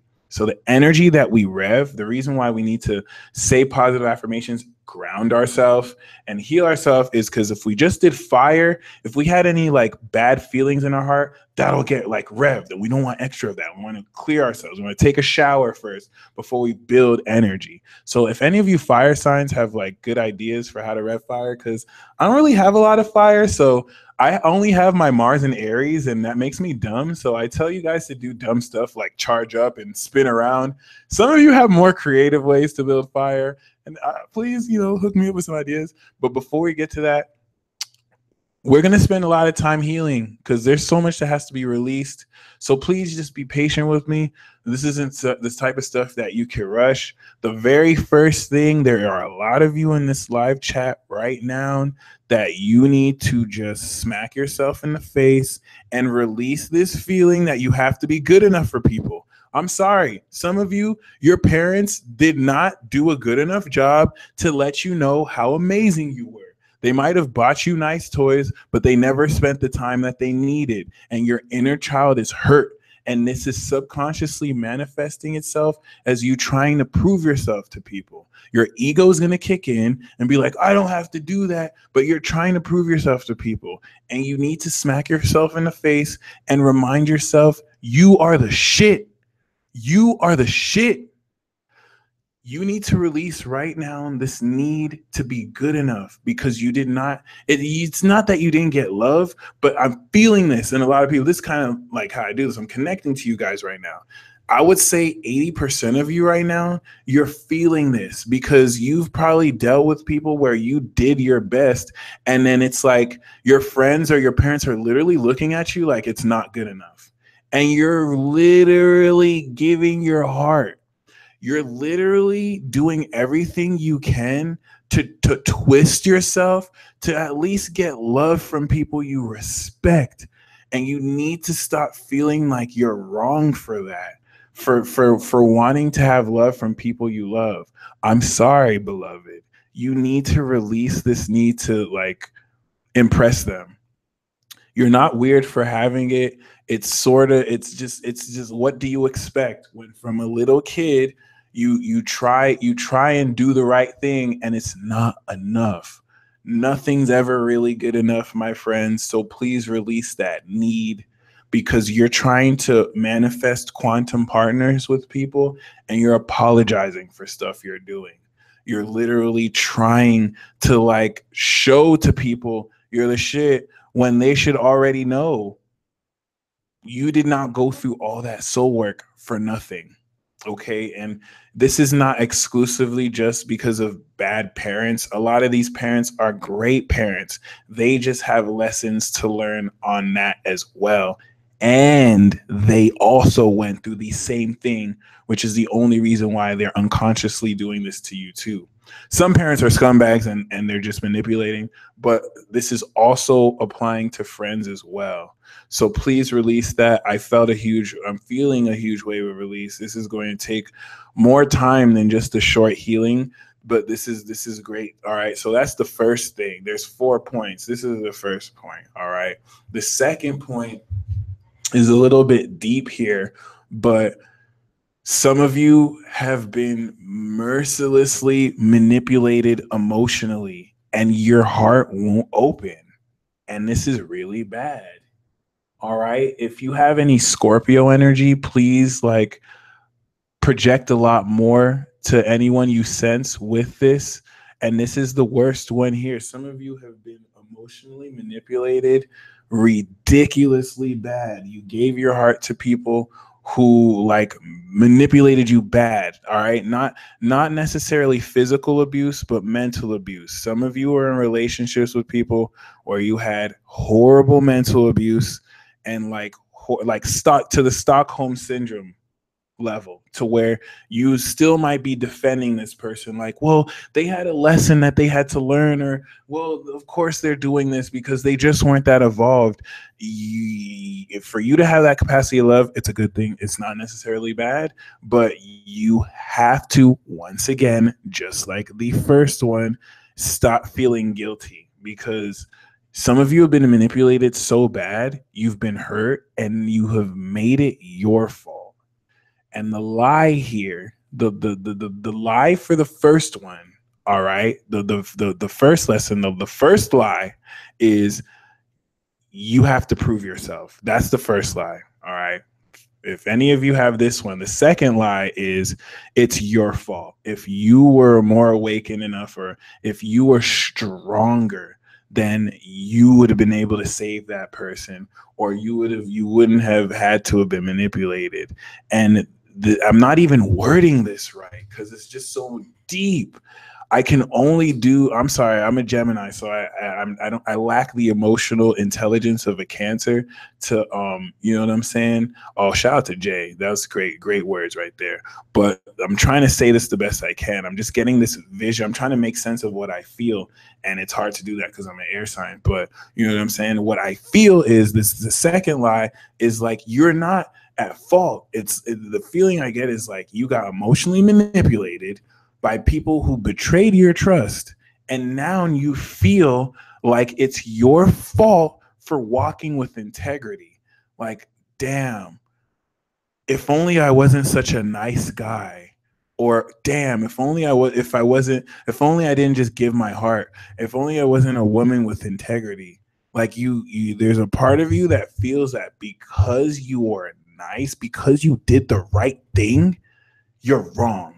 Because you're around people who glorify a lack of integrity, because you're around people who, when you're a trickster, when you do stuff that is like finessing people, they reward it. And you've been mini brainwashed to feel like, damn, I'm such an idiot. How dare I actually like walk with integrity? How dare I actually be kind to that person?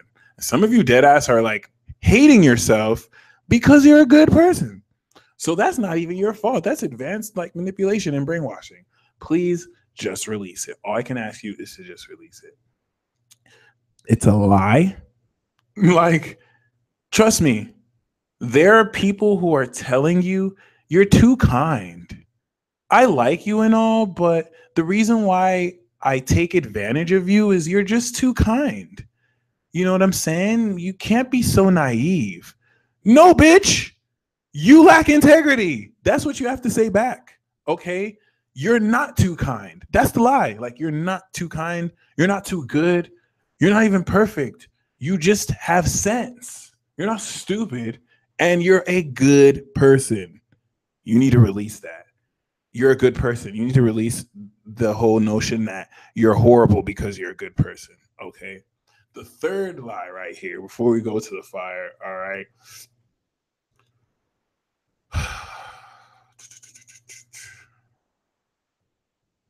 The third one, this is maybe like 20% of you. This is not too much. But the third one, I'm feeling energy where it's like you're suppressing feelings. Especially if you have like Saturn on your moon. Some of you are suppressing deep, wild emotions, and you don't want to surrender to it. Okay. And it's blocking you from evolving. Some of you, like, you're feeling sadness, but it's not, it's not you. You're feeling sadness though, or you're feeling like horrible, but out of pride or out of like, you know what I'm saying? It's not logical. You're not like releasing it. Okay. And I'm going to say this one more time. Some of you are just feeling like shit. You're just feeling bad. And when it's ready to release, you won't let yourself cry because it's like, this makes no sense. Like, genuinely makes no sense. Like, it's not that you're in denial. It's not that you're in denial of how you feel. It's just that when you process it logically, it makes no sense. It's like, it's not even you. Like, even when some of you try and cry, and it's like, it doesn't make sense. Like, it's hard for you to release it because it doesn't make sense. It's like, it's not you. The reason is you're taking in other people's energy. You're releasing it for people. You're right. It's not you. You're literally channeling other people's tears, and you can't understand. You need to surrender to it, and you just need to let it go. Some of you, you're letting go of suppressed energy that other people couldn't really let go. So that's the reason why you're feeling it. And until you let go of that, you're going to stay blocked because you're actually having to release it because it's not yours. That's why your soul's wanting to reject it. And that's why it's just so irrational. Okay. And finally, all right. Whew, Rojam, I'm using my progressed Cancer. Like, all my energy is progressed in Cancer. Like, I'm a stellium Cancer with a Capricorn moon. So that's why I'm getting into my feels a little bit. But yeah, normally Gemini, we don't do this. But yes. Finally, the fourth and final message that I have is for you enlightened people, for you awakened sensitive people. So the first two messages are majority of the viewers. They have a lot to do with people who are hanging on to love they have for others. You need to stop trying to, like, letting other people. It's not like you're letting people walk over you, but it's not your fault. It's not your energy. You need to release that. The third message is a lot about people, is for the few people who are just processing other people's emotions. And the fourth message are for you evolved, awakened people who can't help but feel sad for others, okay? Some of you are holding so much pain in your heart because you look at what happens in the news and it really kills you. It really kills you. Like, I have my moon on Saturn in Capricorn, so I can see bodies drop dead to the floor, and I will go to sleep, and I'll probably laugh at a video I saw on YouTube, and I'll go wake up in the morning and go about my day. But some of you, you're so sensitive because you're such beautiful divine souls. Like, when a bug dies, you cry. You know what I'm saying? So when you feel the pain that humanity has, you know what I'm saying? Like, it really, really, really, really hurts you. And some of you feel like there's something wrong with you for that you just get triggered so sensitively because you try not even to do that. And it's a sign of an advanced soul. It's because you're literally feeling compassion. This is where humanity is supposed to get to, but we haven't mastered Cancer. Okay, so some of you, your hearts are, this message applies to you if your heart is broken because of the pain that you share with everyone. You're like super empaths. Okay, this comes in two messages. A lot of you Pisces moons, Pisces feel this too, or Cancers, but if you're part of this, the first message is there's nothing wrong with you for feeling this. All right. Even me, the fact that I can be so desensitized, like, I'm fucked up. Like, I can even laugh at some of the shit, like stuff that people won't laugh at. I use humor to cope.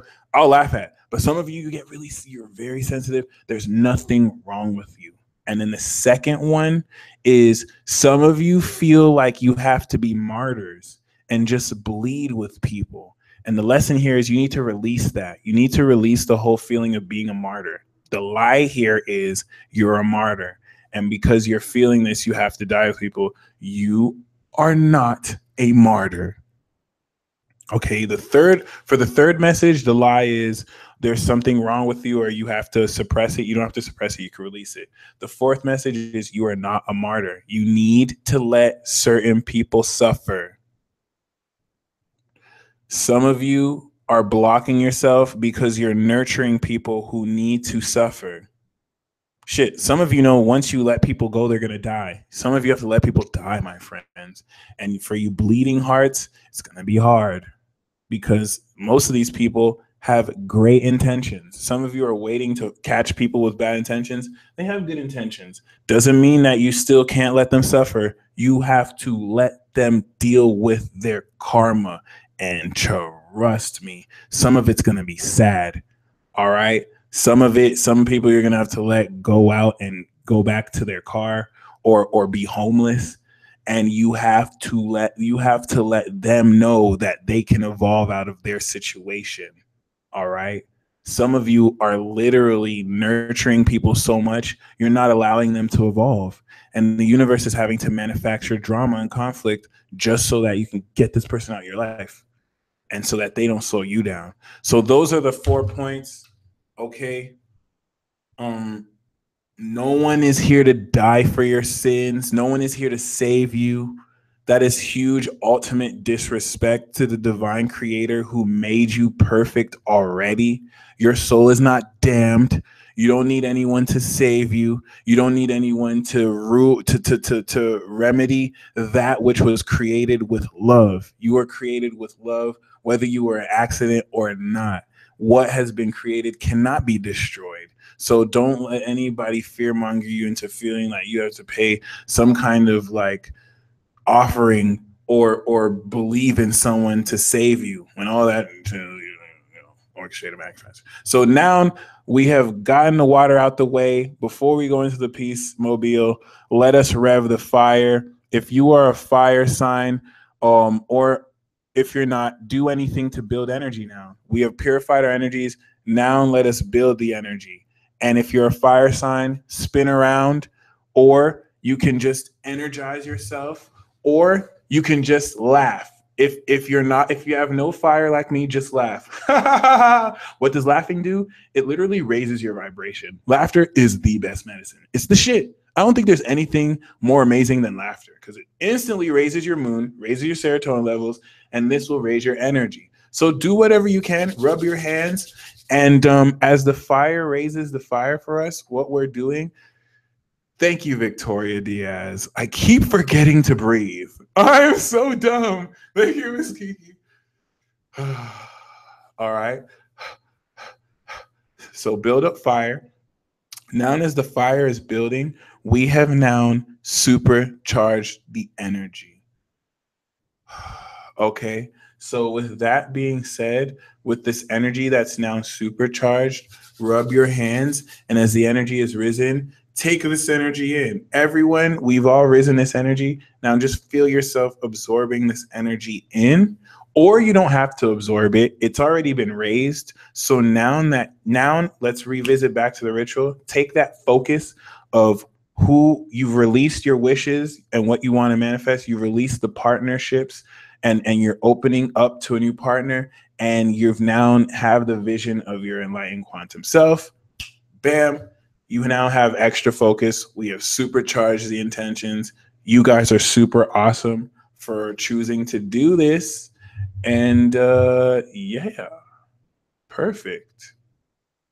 All right.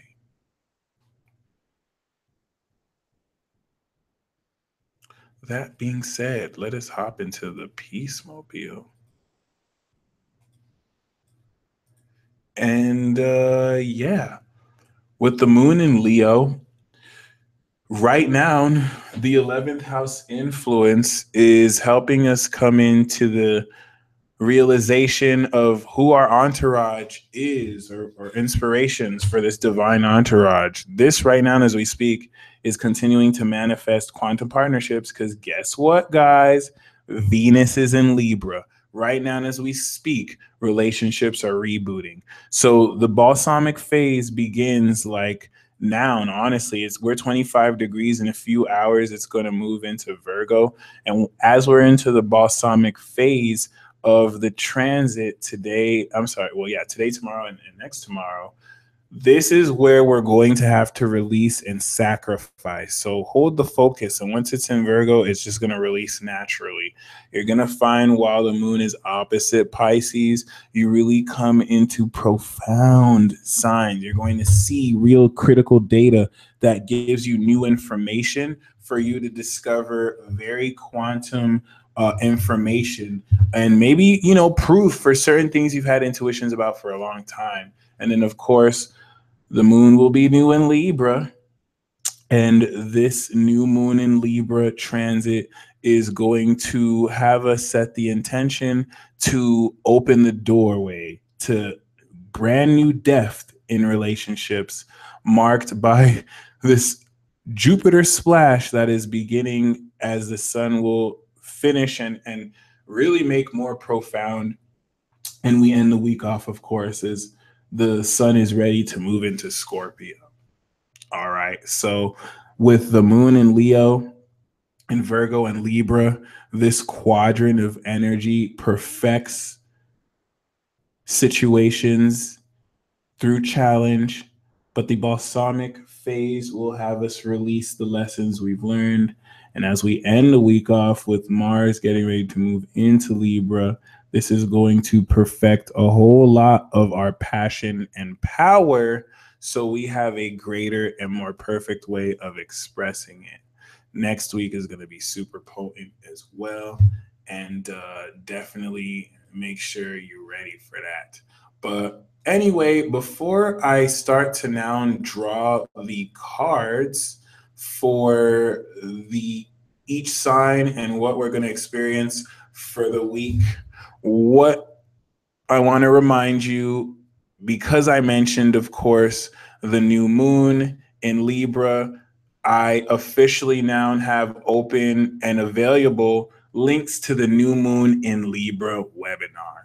So let's track back a little bit, because this is going to be especially relevant for you if you purchased the full moon in Aries webinar.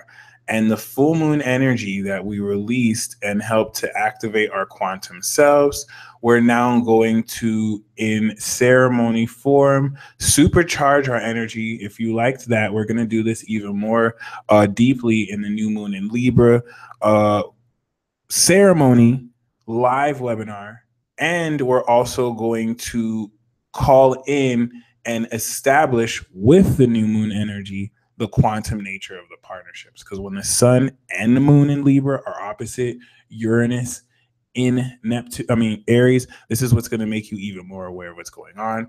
In this new moon in Libra, we're going to have a special 2-week forecast where I'll break down per sign what you'll experience over the next 2 weeks. The first quarter square to expect leading into the full moon in, is it Taurus? Yeah, the full moon in Taurus. So that being said, it's definitely going to be a great webinar. It's going to be a powerful one, because new moon in Libras are powerful new moons, and it's all about the intentions that you set. So make sure you join me, and also make sure you join me for the composite chart webinar tomorrow.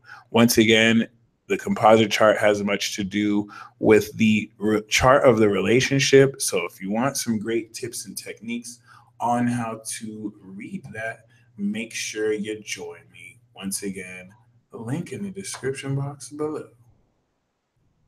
Oh, wow. Cool. So that being said, for Gemini, for Aries, the card we have for you this week. Sorry, Sheena Lynn, the composite chart webinar is going to be 5 p.m. Pacific Standard Time, and the new moon in Libra webinar is going to be 5 p.m. Pacific Standard Time on the 19th. Also, make sure you still hit me up for the 20-minute readings, as well as any live readings or any peace reports. I still have the quantum partnership for the rest of the month. And yeah, I do want to go on tour so bad. I feel like if I was to go on tour, I think I'm ready for it. If I was to go on tour, would you guys hit me up? If I went to New York to Los Angeles, like, I really want to come out and meet you guys and like answer questions and like chill. So I'm gonna start researching into that. But yeah, definitely make sure that you holler at me. The code word is still quantum partnerships if you order a live reading. So hell yeah, this is amazing. This is really amazing. I'm seeing Chicago, Seattle, Diego. So New York City for sure. It looks like if I go to New York, we're gonna get some love. And I've been wanting to come back to the East Coast for so long. All right. I grew up in New Jersey. I grew up in Queens the first 4 years of my life. So I've been wanting to go back I've never been to New York as like an adult. Like, I've never hit up the scene. I've been sheltered so long. So like, I want to go back to the East Coast so bad. And I've never been to Atlanta, so I'm happy to see a lot of ATLs. Definitely got to hit up DC, DC, Maryland, Virginia. Haven't been to Florida, well, to Miami at least. I've been to Florida as a kid. I definitely have to hit up Detroit for sure. Haven't been to Boston. I know I'm gonna hit up Vancouver, that's for sure. Always wanted to go to Canada. And yeah, no, I really do want to go to New York though. New York, I'm so glad I saw a lot of New York. I'm definitely gonna schedule something for New York. And you know I got mad love for Los Angeles. So, you know, I'm so close to there now because I'm like in Vegas. So that'll be dope.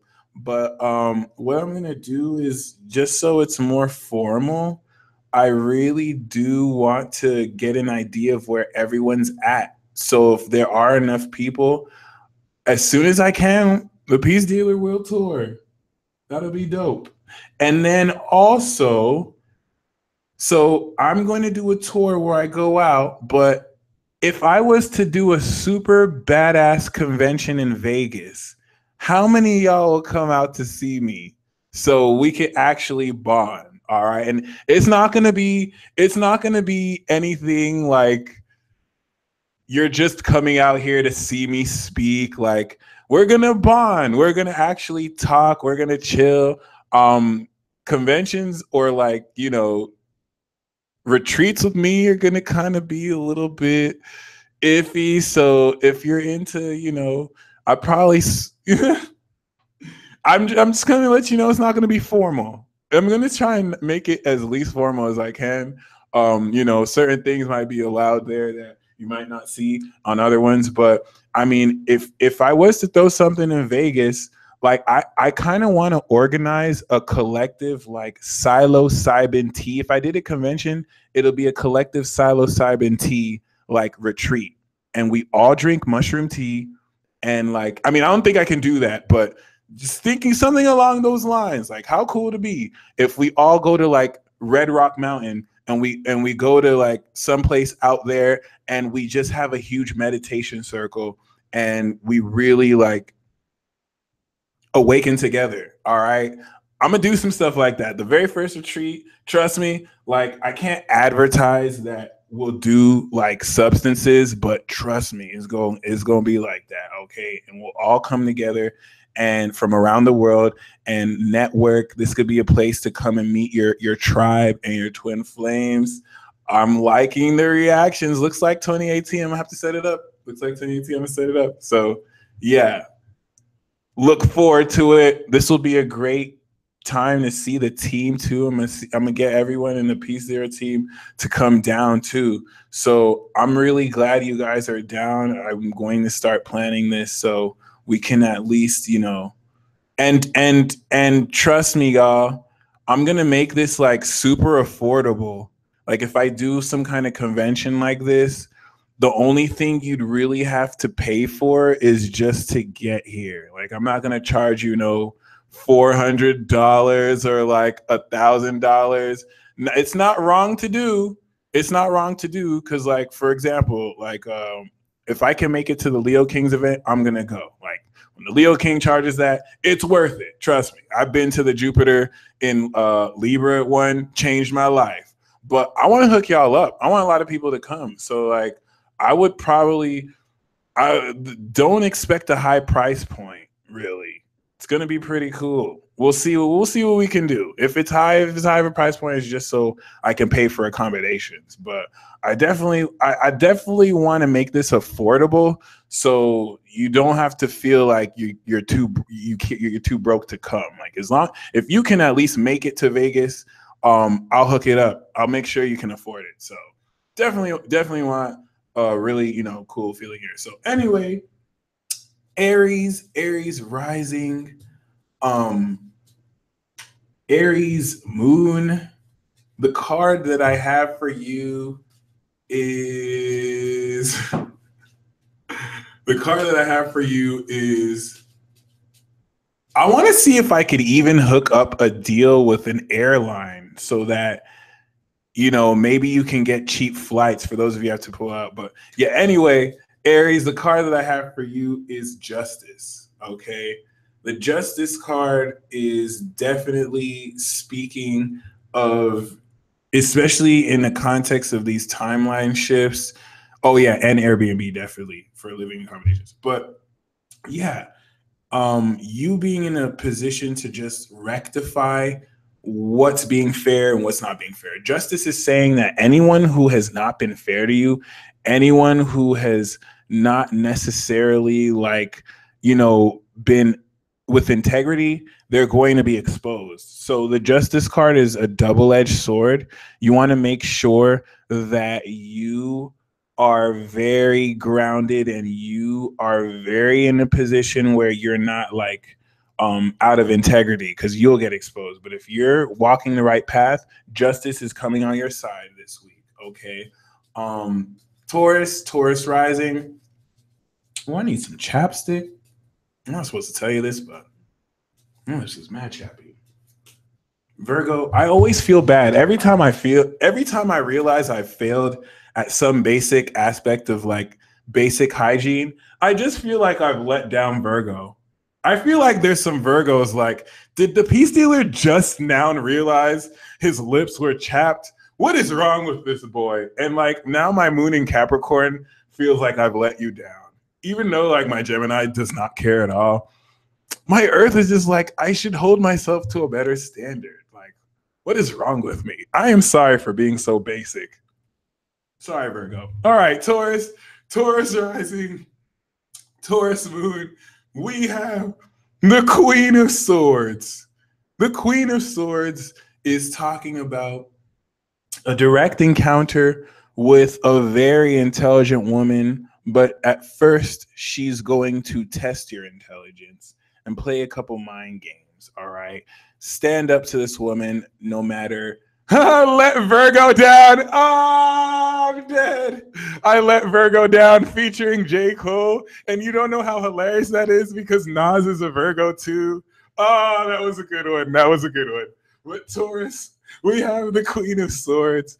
And the Queen of Swords is talking about you being objective at all costs, focusing on your independent projects, just really curving people. But also, this is talking about an actual chick. And I really hope that she's not an enemy of yours. This could be someone who probably was bad at first, but now because of the timeline shifting, they're an enemy turned friend. Or they could just be a stuck-up bitch. But regardless, this Queen of Swords is here to share her intellect and help you make sense of a lot that might be unclear. Okay. Gemini rising, Gemini moon. We have the Five of Swords. All right, let's do it. Looks like it's wartime again. Five of Swords, Gemini. Looks like people want to test how petty we can be. All right. Gemini, I think you're going to have to show people why you are vice captain of Team Petty Squad. And, ooh, God damn it. This is you, Gemini. This is you just ripping someone a new asshole with your words. And these people are the ones who are oops, we shouldn't have messed with Gemini. Okay. So I'm not really excited about this card because I don't really like conflict, but someone's gonna try and test you, Gemini. And the Five of Swords is saying instead of you taking the higher road, you're just gonna be oh, looks like I'm burning a bridge this week. Looks like I'm burning a bridge. All right, Cancer moon, Cancer rising. We have the Tower card, okay?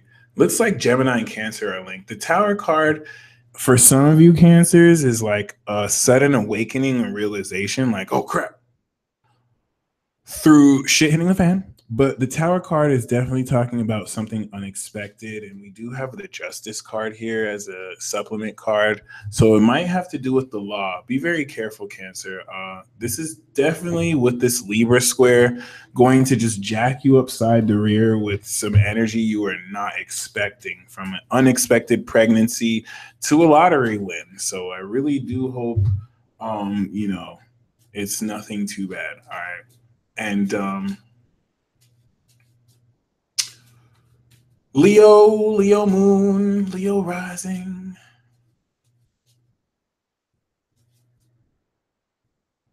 We have the King of Swords. The King of Swords, Leo, whereas Taurus is going to have to deal with the feminine version of a very intelligent woman.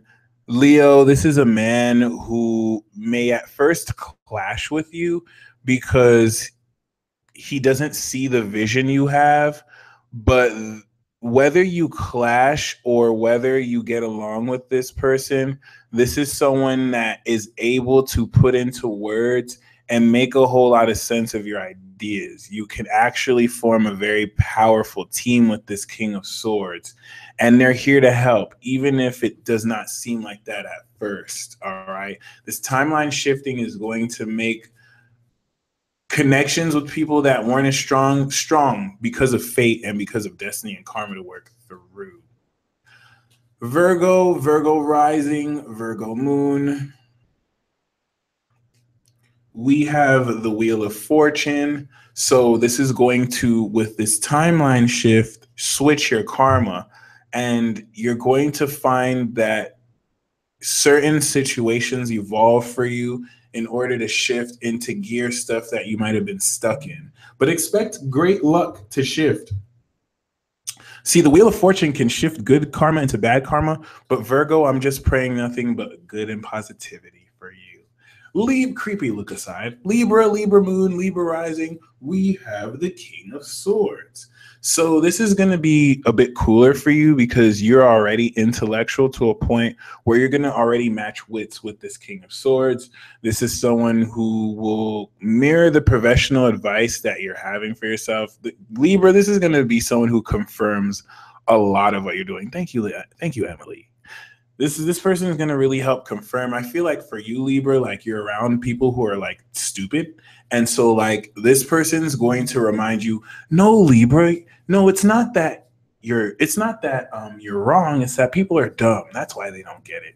So this will just kind of be your voice of reason to remind you that other people are just being stupid. Scorpio moon, Scorpio rising. The card that I have for you is the Five of Swords. I really hope this is not Gemini and Scorpio beef, but it's kind of crazy. Gemini and Scorpio have the same card. So I don't know why. But for some reason, people want to test Gemini and Scorpio. You must be some goddamn idiots because Gemini is just going to go Team Petty Squad, and Scorpio, Jupiter has Scorpio, so they're just going to murk you. Look at this. They have swords in their hands. So Scorpio, Gemini, be very careful. Some people don't have the best intent at heart. Some people want to hear your ideas just so that they can argue with you. Know that arguments are going to get personal because you're going to hit them where it hurts. All right. Keep that in mind. I don't think Gemini and Scorpio are going to beef with each other, but I think both of them are just going to be beefing, like not against each other, but I think both of them are just going to be like fighting each other. All right. So it is what it is. If anything, Gemini and Scorpio, I think for a short period, you're going to get together. Like Scorpio is just going to recruit Gemini and they're just going to like fight people together. And it's like, hey, Scorpio, we usually hate each other, but let's band together. It's like Gemini doesn't always hate Scorpio and vice versa. But yeah, it's going to be pretty interesting.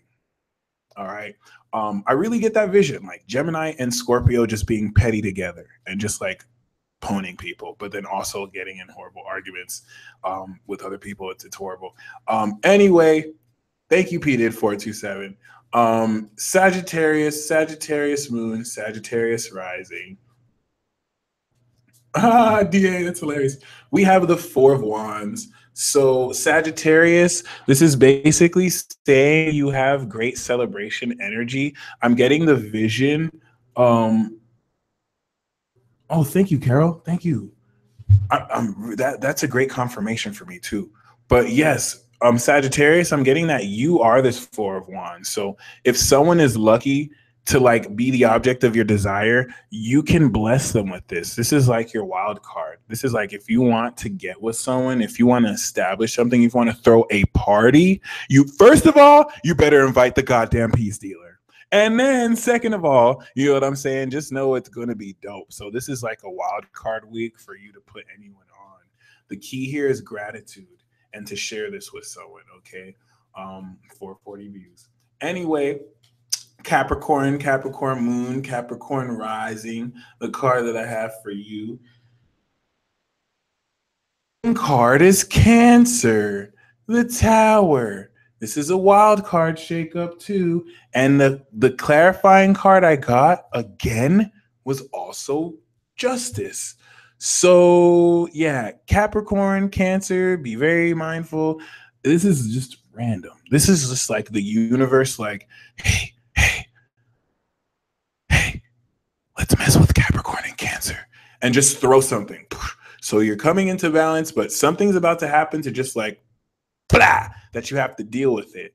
And honestly, for some, it's not rather it's not like a bad or good thing, because for some of you, some of this Tower card could be you instantly manifest everything you ever wanted, but then it's like, oh crap.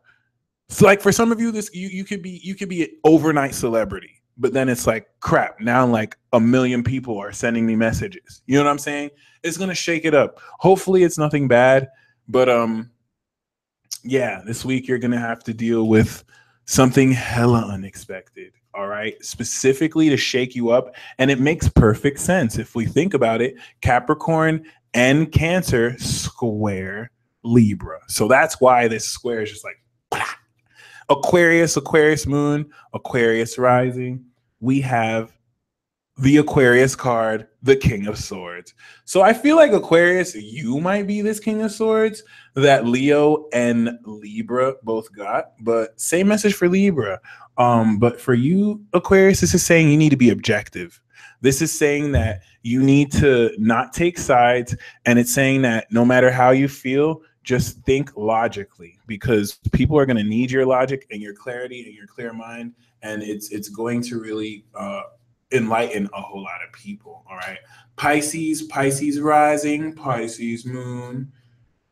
Similar to Sagittarius, we have the Four of Wands. So what this means for you, Pisces, is whereas Cancer and Capricorn are just going to literally like get hit with something random, you're going to get hit with something random, a serendipity. Something amazing is going to happen to you this week. And it might start off as something bad. So it might start off as something random that's just like horrible, and it just quickly turns into like the best thing ever.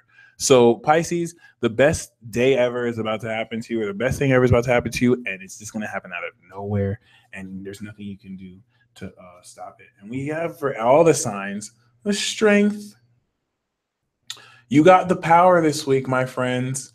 And for those of you wanting to really step into higher power, this Leo is talking about the Moon and Leo transit. Take in this energy we all just supercharged and maintain that focus. Let every breath, I already hear Victoria Diaz say, breathe. Let that breath you have, the sacred breath, feel that and focus that intent, so that once the moon is in Virgo, and if you guys need a time, you want to hold this intention. Oops. You want to hold this intent. Oh, shit. I think 12. 1. Oh. The moon is going to go into Virgo at 5 a.m. Pacific Standard Time. 5 a.m. Pacific Standard Time. You want to hold this intent. Some of you will be asleep by then, so just kind of hold it for the rest of tonight, my friends. You got the power. You want to awaken. You can. You will. All right. All right. So that being said, I keep getting the Justice card. There's a hidden meaning that I need to really embrace, but that's the end. We're crossing through the gateway. I think that's interesting. We're ending this broadcast at 11:11. What is the coincidence of that? Eastern Standard Time. And yeah, make sure you're in a position to know that just because we've done this ritual and ceremony, a whole lot of this is going to manifest. Joanna Caracles, I am sorry if I said your last name wrong, but the webinar, the composite chart webinar, is going to be roughly 2 hours, an hour and a half, 2 hours. I saved at least 30 minutes for like Q&A. So yay. All right. Dreams do come true. And really keep that in mind. Avery Crane says that's the time we started the ritual. Good to know. All right. So that being said, now I'll be pulling cards for the super chat. Um, for those of you who, I'm going to make a series speaking on the astrology of attractiveness. The last thing I'll say before I end this and do the super chat, I just want to give y'all all the stuff that I channel and come into thoughts about. When I go to the lives, I like to tell you guys this. I don't want to just keep it, you know what I'm saying? I'm not worried about people stealing the ideas because it's not even mine. I just channel it. So all this stuff that I kind of like channel, I like to say in the live videos. So I channeled this recently. It's something, it's not like channel, but upon further study of the zodiac, when we talk about the astrology of beauty or the astrology of attractiveness, there are 4 dimensions of attractiveness. You have hotness, you have sexiness, you have beauty, and you have coolness. Okay, so the hottest zodiac signs are fire signs. When you talk about hotness, when it comes to attractiveness, people think that being hot is sexy. Hotness is like sizzling, like, oh my gosh, you're so hot. Like you shine in a certain way that's just so hot. And I'm going to do a special video series where I break this down. Okay. And I don't care what you guys say, but the hottest zodiac signs are Aries, Leo, and Sagittarius. There's no other sign hotter. Like if you'll see hot air signs. I've seen some hot ass Geminis. I've seen some hot Scorpios, but it's because they have Sagittarius or it's because they have Aries. So the whole point of this attractiveness thing is to show everyone that attractiveness comes in 4 elements. And just because you're not conventionally beautiful or hot doesn't mean that you're not attractive. Okay. So maybe you don't have fire sign hotness. Thank you, Life Misspelled. Maybe you're sexy then. Sexiness incorporates the water clan. Sexiness has a lot, and I'm going to make a video about this to go more, and I'm just sneak peeking this, but sexiness has a lot to do with the subtleness and the deep vulnerability that water signs can exude. This is where hotness, if you notice a lot of fire signs, they like to wear, they don't really wear a lot of clothing. What makes them hot is that they're all bare. They have that consciousness.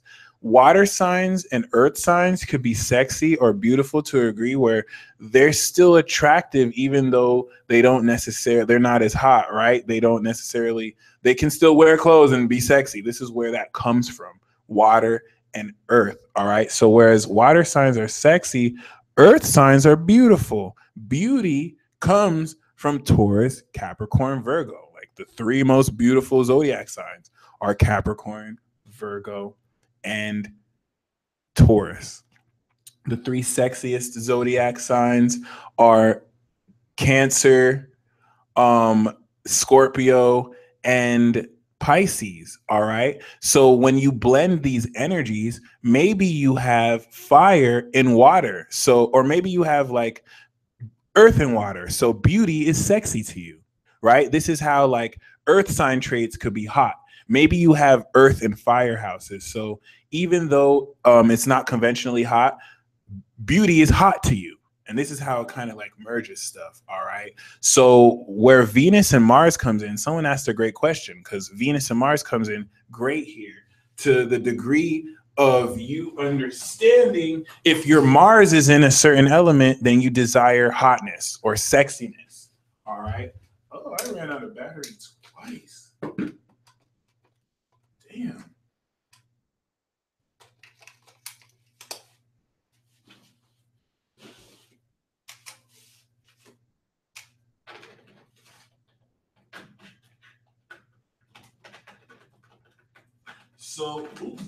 So the air sign tribe makes up for this. If you're an air sign, then you're now speaking in the realm of coolness. This is the 4th dimension of attraction. This is why you ever meet some people like they're not conventional, like you're not attracted to them, like they're not really hot, sexy, or beautiful, but their personality is just so cool and you like them because their personality. That's air. That's air. Intelligence, social intelligence, coolness. You know what I'm saying? This is what'll make someone who's not conventionally the most beautiful, but because they're so cool, you know what I'm saying? For example, people who have Mars in Gemini or Venus in Gemini, they really don't care if you look that well. They want to be mentally stimulated. That's air. So when you have four elements of attractiveness, if you know the most attractive people, they have strong fire, they're hot, they have strong water, they're sexy, they're beautiful with their earth, and they're cool as hell. They're able to, you ever meet some people who they're so sexy and they're so hot, but they're not cool at all. And so it kind of takes away from it. So you have to combine all those, and your Mars and your Venus will let you know what you're into. So for example, I consider myself a cool person, but I can be a bit superficial at times because my Mars is in fire and my Venus is in earth. So I like my women hot and I like them beautiful. And that's a little bit, you know what I'm saying? Superficial. It's not like if I had a Venus in Cancer or Mars in Gemini. So I don't really care if they're sexy or hot. I really care more if they have depth or if they have a mind. But no, I got my Mars in Aries and I got my Venus in Taurus. So I'm a little bit superficial. I don't care, but this is what's gonna let you know for those of you who are really into knowing what people you like are into or what you're into. All right, so there you go. And now I'm gonna pull the super chat. Khalil Lewis, the card that I have for you. Sabrina Bolden, hell yeah, we gonna be petty together. Khalil Lewis, thank you. The card that I have for you is Deeper Knowing. So Deeper Knowing is saying that you have gone through several cycles to Dax, nah, I was saying that as an example. I really don't care about death. Like my water does, my Jupiter in Cancer, but a little bit. I'm not gonna lie. It's a character flaw I'm working on. Deeper Knowing is talking about, ultimately I do crave depth because, my water energy, but Deeper Knowing, Khalil, is definitely speaking of you gaining a deeper understanding of everything you already know. It's like you're going to learn everything again, but now with quantum eyes, like you're going to see it at an even deeper level. All right. KB Shang, the card that I have for you, is Go the Distance. All right. Go the Distance is saying it's worth it if you're wanting to work with someone, if you have an ideal in your heart, go the distance. It is totally worth it. All right. Go the distance. It is totally worth it to keep going and keep fighting. Don't give up. Okay. Lisa Ben, the card I have for you is Peace. Okay. So peace is talking about a great phase of peace entering your life and being in a position to very greatly, in a contagious way, share this. All right. And for those of you who I have seen recurring, like Lisa, my heart goes out to you. Thank you guys so much for constantly sending these donations. Even if it's like $1 or $2 here or there, they really do work. All right. And I saw someone comment earlier, like, what do you do with the donations? It was this Capricorn dude. I know because he said he was a Capricorn. Honestly, I don't really feel like that's business that I have to share, but I like being transparent. The donations that I receive from here, I research charities that I can give a portion out to, and any portion that I keep is just to build the brand and to make what I do for you better, whether that's in investing in better equipment or doing the necessary promotion to get this message out here. So if any of you feel like I have no integrity with this money being donated, you can dead those thoughts. You can trust me, please. Kim Goodman, the card that I have for you is, oh my God, I shuffled this and then I got the same card. To be fair, and you want to be in a position where you're actually able to hold others accountable. It's like obedience in the other card. Hold others accountable to your boundaries. When I get to be fair, I get the sense that you want to make sure people are respecting your personal rules and let them know where you have been accountable and they need to be accountable. Okay. Azuri, the card that I have for you. Bye, Tanya. Good night.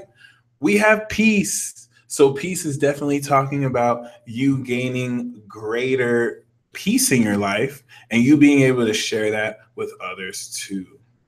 All right. Thank you, Sarah. Butterflies, faith. We have by the book, and by the book, thank you, Astrodim. By the book, of course, is speaking of you having to, as the card says, do things by the rules and make sure you're paying attention to everything. Oh, channel 27. I got you. Honestly, I'm gonna do one for you now. You don't have to send any. But yeah, channel 27, Heidi, I'm gonna do yours now. I got Between Worlds, and I know you're a Virgo, so you're really having to shift. We must be connected because the timing of that's crazy. You're really having to shift quite profoundly your awareness of being in the dream realm and being in the physical world. It's giving you considerable stress and your body isn't coping with it well, and you need to release trying to make sense of it because you're stepping into a higher understanding of reality. This is where if you're having a lot of deja vus, this could be where this is coming from, but you're fully stepping in between like the realms and learning to live. And this is something a lot of Virgos are starting to do, and Pluto Virgo, but you must be like some super angel because God is just like not trying to make this an easy process for you. Almost like maybe you could have done this before, but you were slacking on it. So now it's just like throwing you there. But Yvonne Jones, Yvonne Jones, the card we have for you is time for a nap. You need some rest. Honestly, I don't even get the sense. Virgos have been evolving low key. I mean, they got the North Node and the Jupiter. Like, y'all are really lit with it because you're I don't know, it's really interesting. But Yvonne, we have time for a nap. Make sure you get some rest. I don't even get the sense that you've done too much work. You just still want to give yourself time to recuperate your energies, and you definitely do deserve it. Joanna, the card that I have for you is Fork in the Road. And I saw Fork in the Road, of course, is speaking of you being in a profound position to really deal with profoundly in a interesting way with certain choices that you have. Sorry, I was totally gone right now. Fork in the Road, of course, it's hard to say because it's not prompting you to choose. Like, don't feel like you have to choose. That's the message here. Even though it's a fork in the road, don't feel like you have to choose a way because the road itself might actually change or just kind of literally, you kind of like, I get the vision that the road might just demolish, which makes no sense. But yeah, if you feel that you can't choose, it's your heart saying don't choose either, but don't turn back either. The road might literally just like demolish for you, which yeah. Dax, we have peace. So peace, of course, is speaking of you being the source of peace. Whatever you're working on, you're going to be in a position to provide a lot of peace for others in a very potent and profound way. So congratulations. Scorpio, water sign. We have chopped wood. So you want to get other people around you to be on their stuff. All right. I'm going to steal your pee, guys. I'm going to steal all your urine. But yeah, Scorpio water sign, you really need to get people motivated and do whatever you can to like get people to work harder around you. I think you're going to have creative ways of incentivizing this, but just I almost get the sense, Scorpio water sign, you need to crack the whip on people around you, like literally whip them, like wake up, like get them in shape. Queen Deji, Rogem, Rogem, I do the same thing, but not everyone has powerful souls. Some souls are more sensitive to where like they're not weak at all. They're powerful, but not everyone can just absorb energy like that. But if you can, it is free energy. That's it's some gangster shit if you can transmute it like that. Time to go, Queen. We have time to go. So I get the sense that it's time for you to move on. I think you're waiting for some people to like awaken before you make your move. And it's time to go, whether you have to go without them. Or even if that's not what it means, it's time for it's the alternate meaning is it's also time for you to go on your adventure. All right. So that's also great. Claire Smith, the card we have for you is Between Worlds. So just like Heidi, you're in a position, Claire, where you're really having to deal with having a very active life in the other world, in other realms, if anything. Yes, you can quit, Queen. I think that's definitely true. You should quit, or you can if your means going somewhere new. But Claire, you just want to circumvent a whole lot of this awareness between worlds by experiencing it. Just let the period phase you out. All right. Eagles 2012-18. We have Clean It Up. So you have a lot that is ready to manifest instantly in your life, but you really need to clean up any existing clutter. And as soon as you clean it up, even if this is as simple as like cleaning your home, then you'll be in a position to, you know what I'm saying, like instantly manifest what's around you. Rafa Mama, what's up, yo? What's up, fam? The card I got for you is Time for a Nap. So you two definitely want to get some rest. All right. You definitely want to be in a position to make sure you could gather your energy and just finally like, from everything. Okay. Time for rest is saying you want to do this now. Okay. Quantum Vibes. Happy birthday, King John. Quantum Vibes, the card that we have for you is regeneration. So you are definitely regenerating deep emotional pain and also certain habits that held you back. Now you're going to be in a position to actually transcend these bad habits and almost heal from stuff that was hurt. It's regeneration in the way you would think.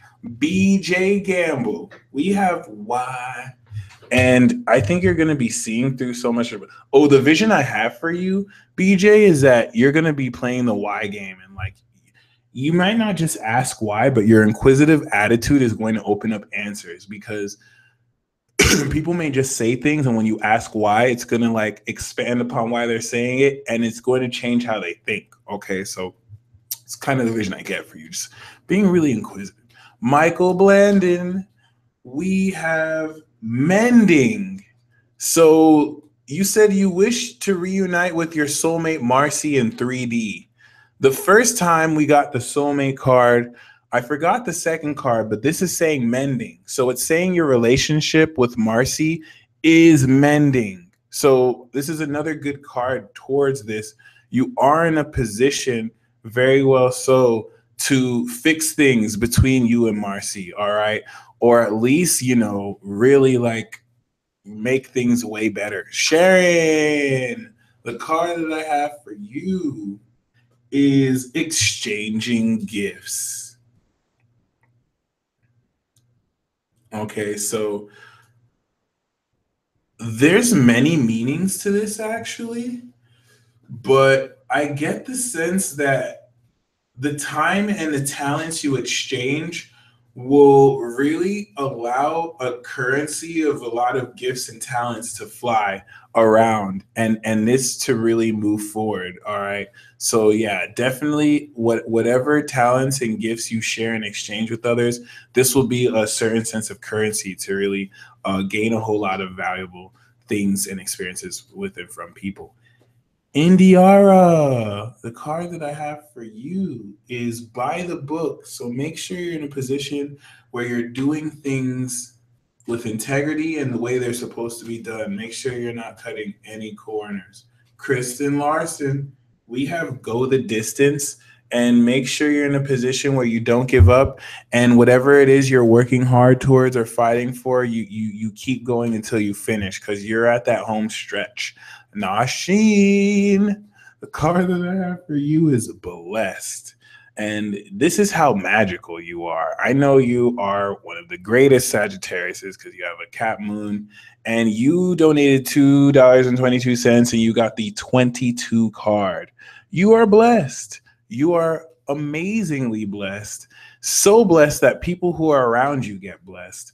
And I think you just needed to be reminded of that, if anything. Tasha J, the card that I have for you is Soulmates. It's 9:33 p.m. So look forward to synchronistic events to, if you're single, guide you to a very important soulmate this week. If not, or if you're already with your soulmate, you know what I'm saying? It's definitely going to be very sizzling. All right. Very powerful. Black love. I do need to bring on the prices right? Black love. The card that we have for you is the Fates. So not only are you in a position, Black love, where like karma is working for you, you are going to have direct control over destiny for yourself and others. So really flow with the way things are aligning. Because of your unique perspective, this is what's giving you this magic and power. So enjoy that. You're going to feel things align very profoundly in great ways that set things in place magically. Regina Phalange, the card that I have for you. Oh, nice. Hold on.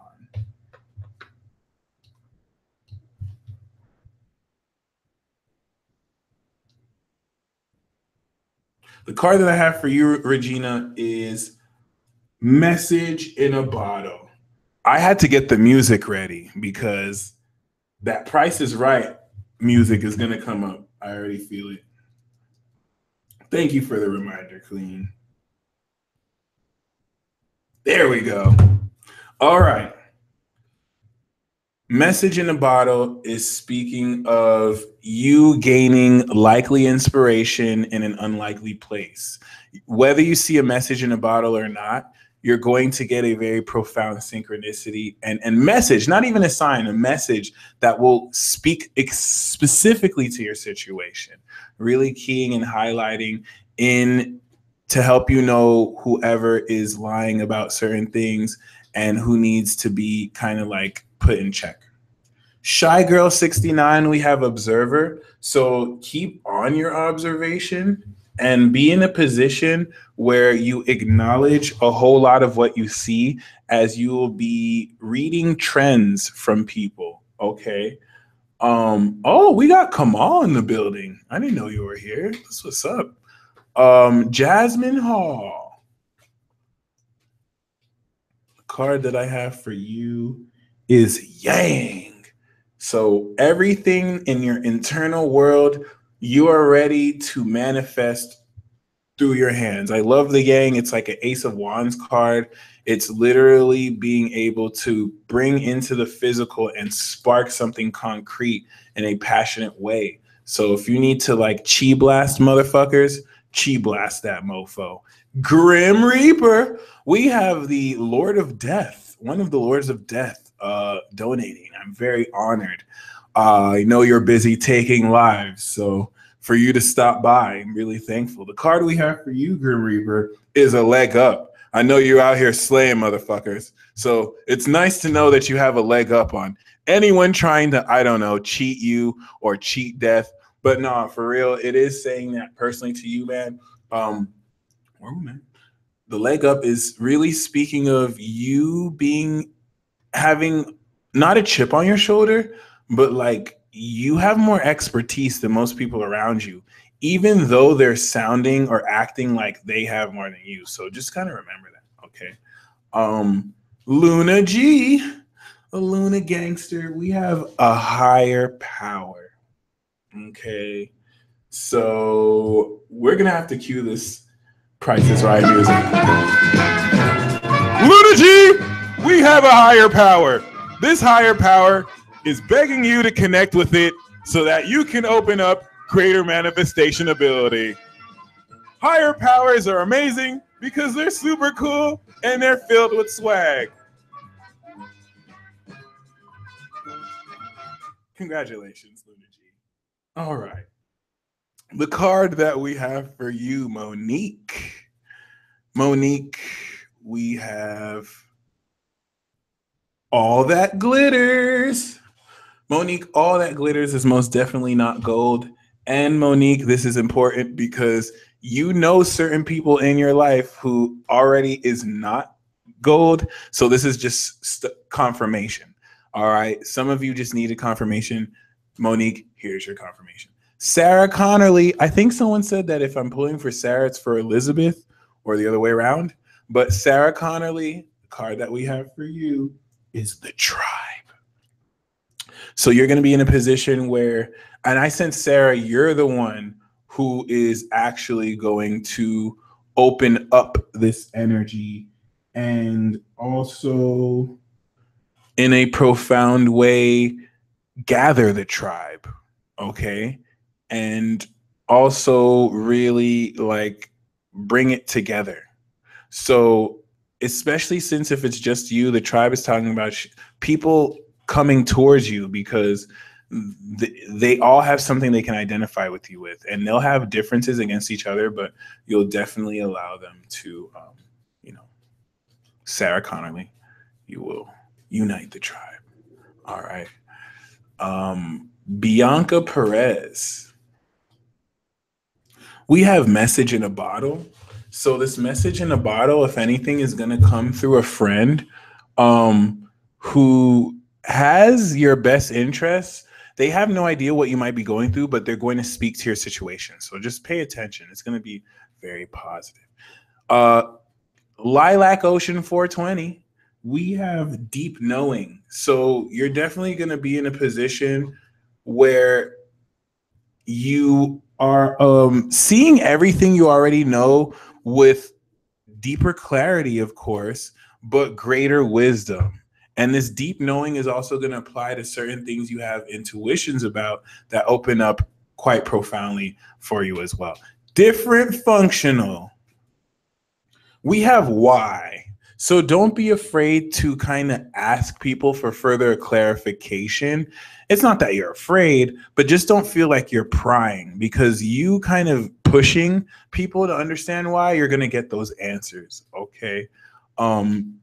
The Healing Rose, we have Just Imagine, but blah, blah, blah, blah, blah. Okay, yeah. Just imagine, or imagine, let this Pisces energy really accelerate your awareness of what you see and also generate quite profoundly what is necessary for you to kind of come into the full picture, because you stimulating your imagination will show you appropriate visions that will key in certain things with your intuition. Miss Kiki, we have Flexible. I think I got this for you before, but Flexible is saying you want to make sure you can be open-minded and compromise good enough, because it's going to pay off really, really, really, really well. Okay. Zaria Jordan, the card that I have for you is Clean It Up, Clean It Up. So you got to tell all your hoes, clean it up, clean it up. Nah, but anyway, I don't see no ash on this body. It's all good, though. Higher flip. Zaria, clean it up. I get the sense you don't really have stuff to clean up on your own. You want to make sure whoever is rolling with you has their stuff cleaned up. All right. So they're not bringing their own dust with you as well. Emily Fainer, thank you for the donation. We have Flexible. So just like with Miss Kiki, make sure you can compromise and be open-minded enough to kind of just, accommodate certain things you might not want to. It's going to really pay off when you're able to, you know, see the bigger picture, even if you might have to stretch a little bit too much. Life misspelled, but you don't have to stretch too much. Life misspelled. The card we have for you is time to go. So I get the sense that, you know, whatever you feel is done. It's an old lesson, and for you, it might be helping someone. I think you've done enough. I think you've done more than enough, and I get the sense with you, like, you're ready to go, but it's like, are they going to be okay if I go? And they'll manage. They'll barely survive, but they will survive, and it is time for you to go. Khalik, stay vibes. We have chopped wood. So you definitely want to motivate yourself by taking care of all the minute details in your life, as much as like cleaning or stuff that's mundane, stuff that you know you have to get done. Once you get that done, that's going to clear the energy for you. All right. Avery glands. We have regeneration. So you're definitely going to, it's like it's not necessarily just even like healing, but it's a very profound energy with this regenerative process with Jupiter and Scorpio that's going to fully bring you back to your on pointness and your sharpness. All right. Astro Dim 7. We have truth be told, and you're feeling kind of spiritually attacked because your throat chakra is open. Astro Dim 7, you're just exposing people. Like, if you find yourself spiritually attacked, I think you're telling the truth, and I think you're not censoring your truth. So truth be told is saying just keep blasting the truth out, and even though it's going to bring more spiritually attack, it's actually going to defend you because you're speaking and energizing your throat chakra. Licto 13. We have a leg up. So you definitely have a leg up on the competition, but I don't get the sense that you even have competition. But it's important to acknowledge that you have this leg up so that you can let other people who need to know. All right. There's certain people who will look at you different if they know how much of an advantage you have. All right. Brianne Mendez. We have deep knowing for your double Cancer ass, and I can understand why you'd get deep knowing. Deep knowing is definitely speaking of come on, don't think of it like that. But deeper knowing is definitely talking about you feel into your situations at a way deeper level than most. So embrace this deeper knowing. Anything that was not necessarily clear will become really clear, and that's going to be a huge blessing. Jaslava, we have unfinished symphony. So unfinished symphony is definitely speaking of you feeling this timeline shift for real and really kind of finishing an old lesson. And I get the sense it was something that it was enjoyable, something that was really fun, but it just abruptly ended. You're finally going to be in a position to like finish, and it's going to fill you with so much joy. Okay. Janij 15. We have the tribe. So you're going to be, the tribe is going to find you, and they're going to try their hardest. I think you might have denied the tribe because they weren't ready at first, but now they're ready. All right. And Chrissy, I'm having a hard time letting Aquarius go.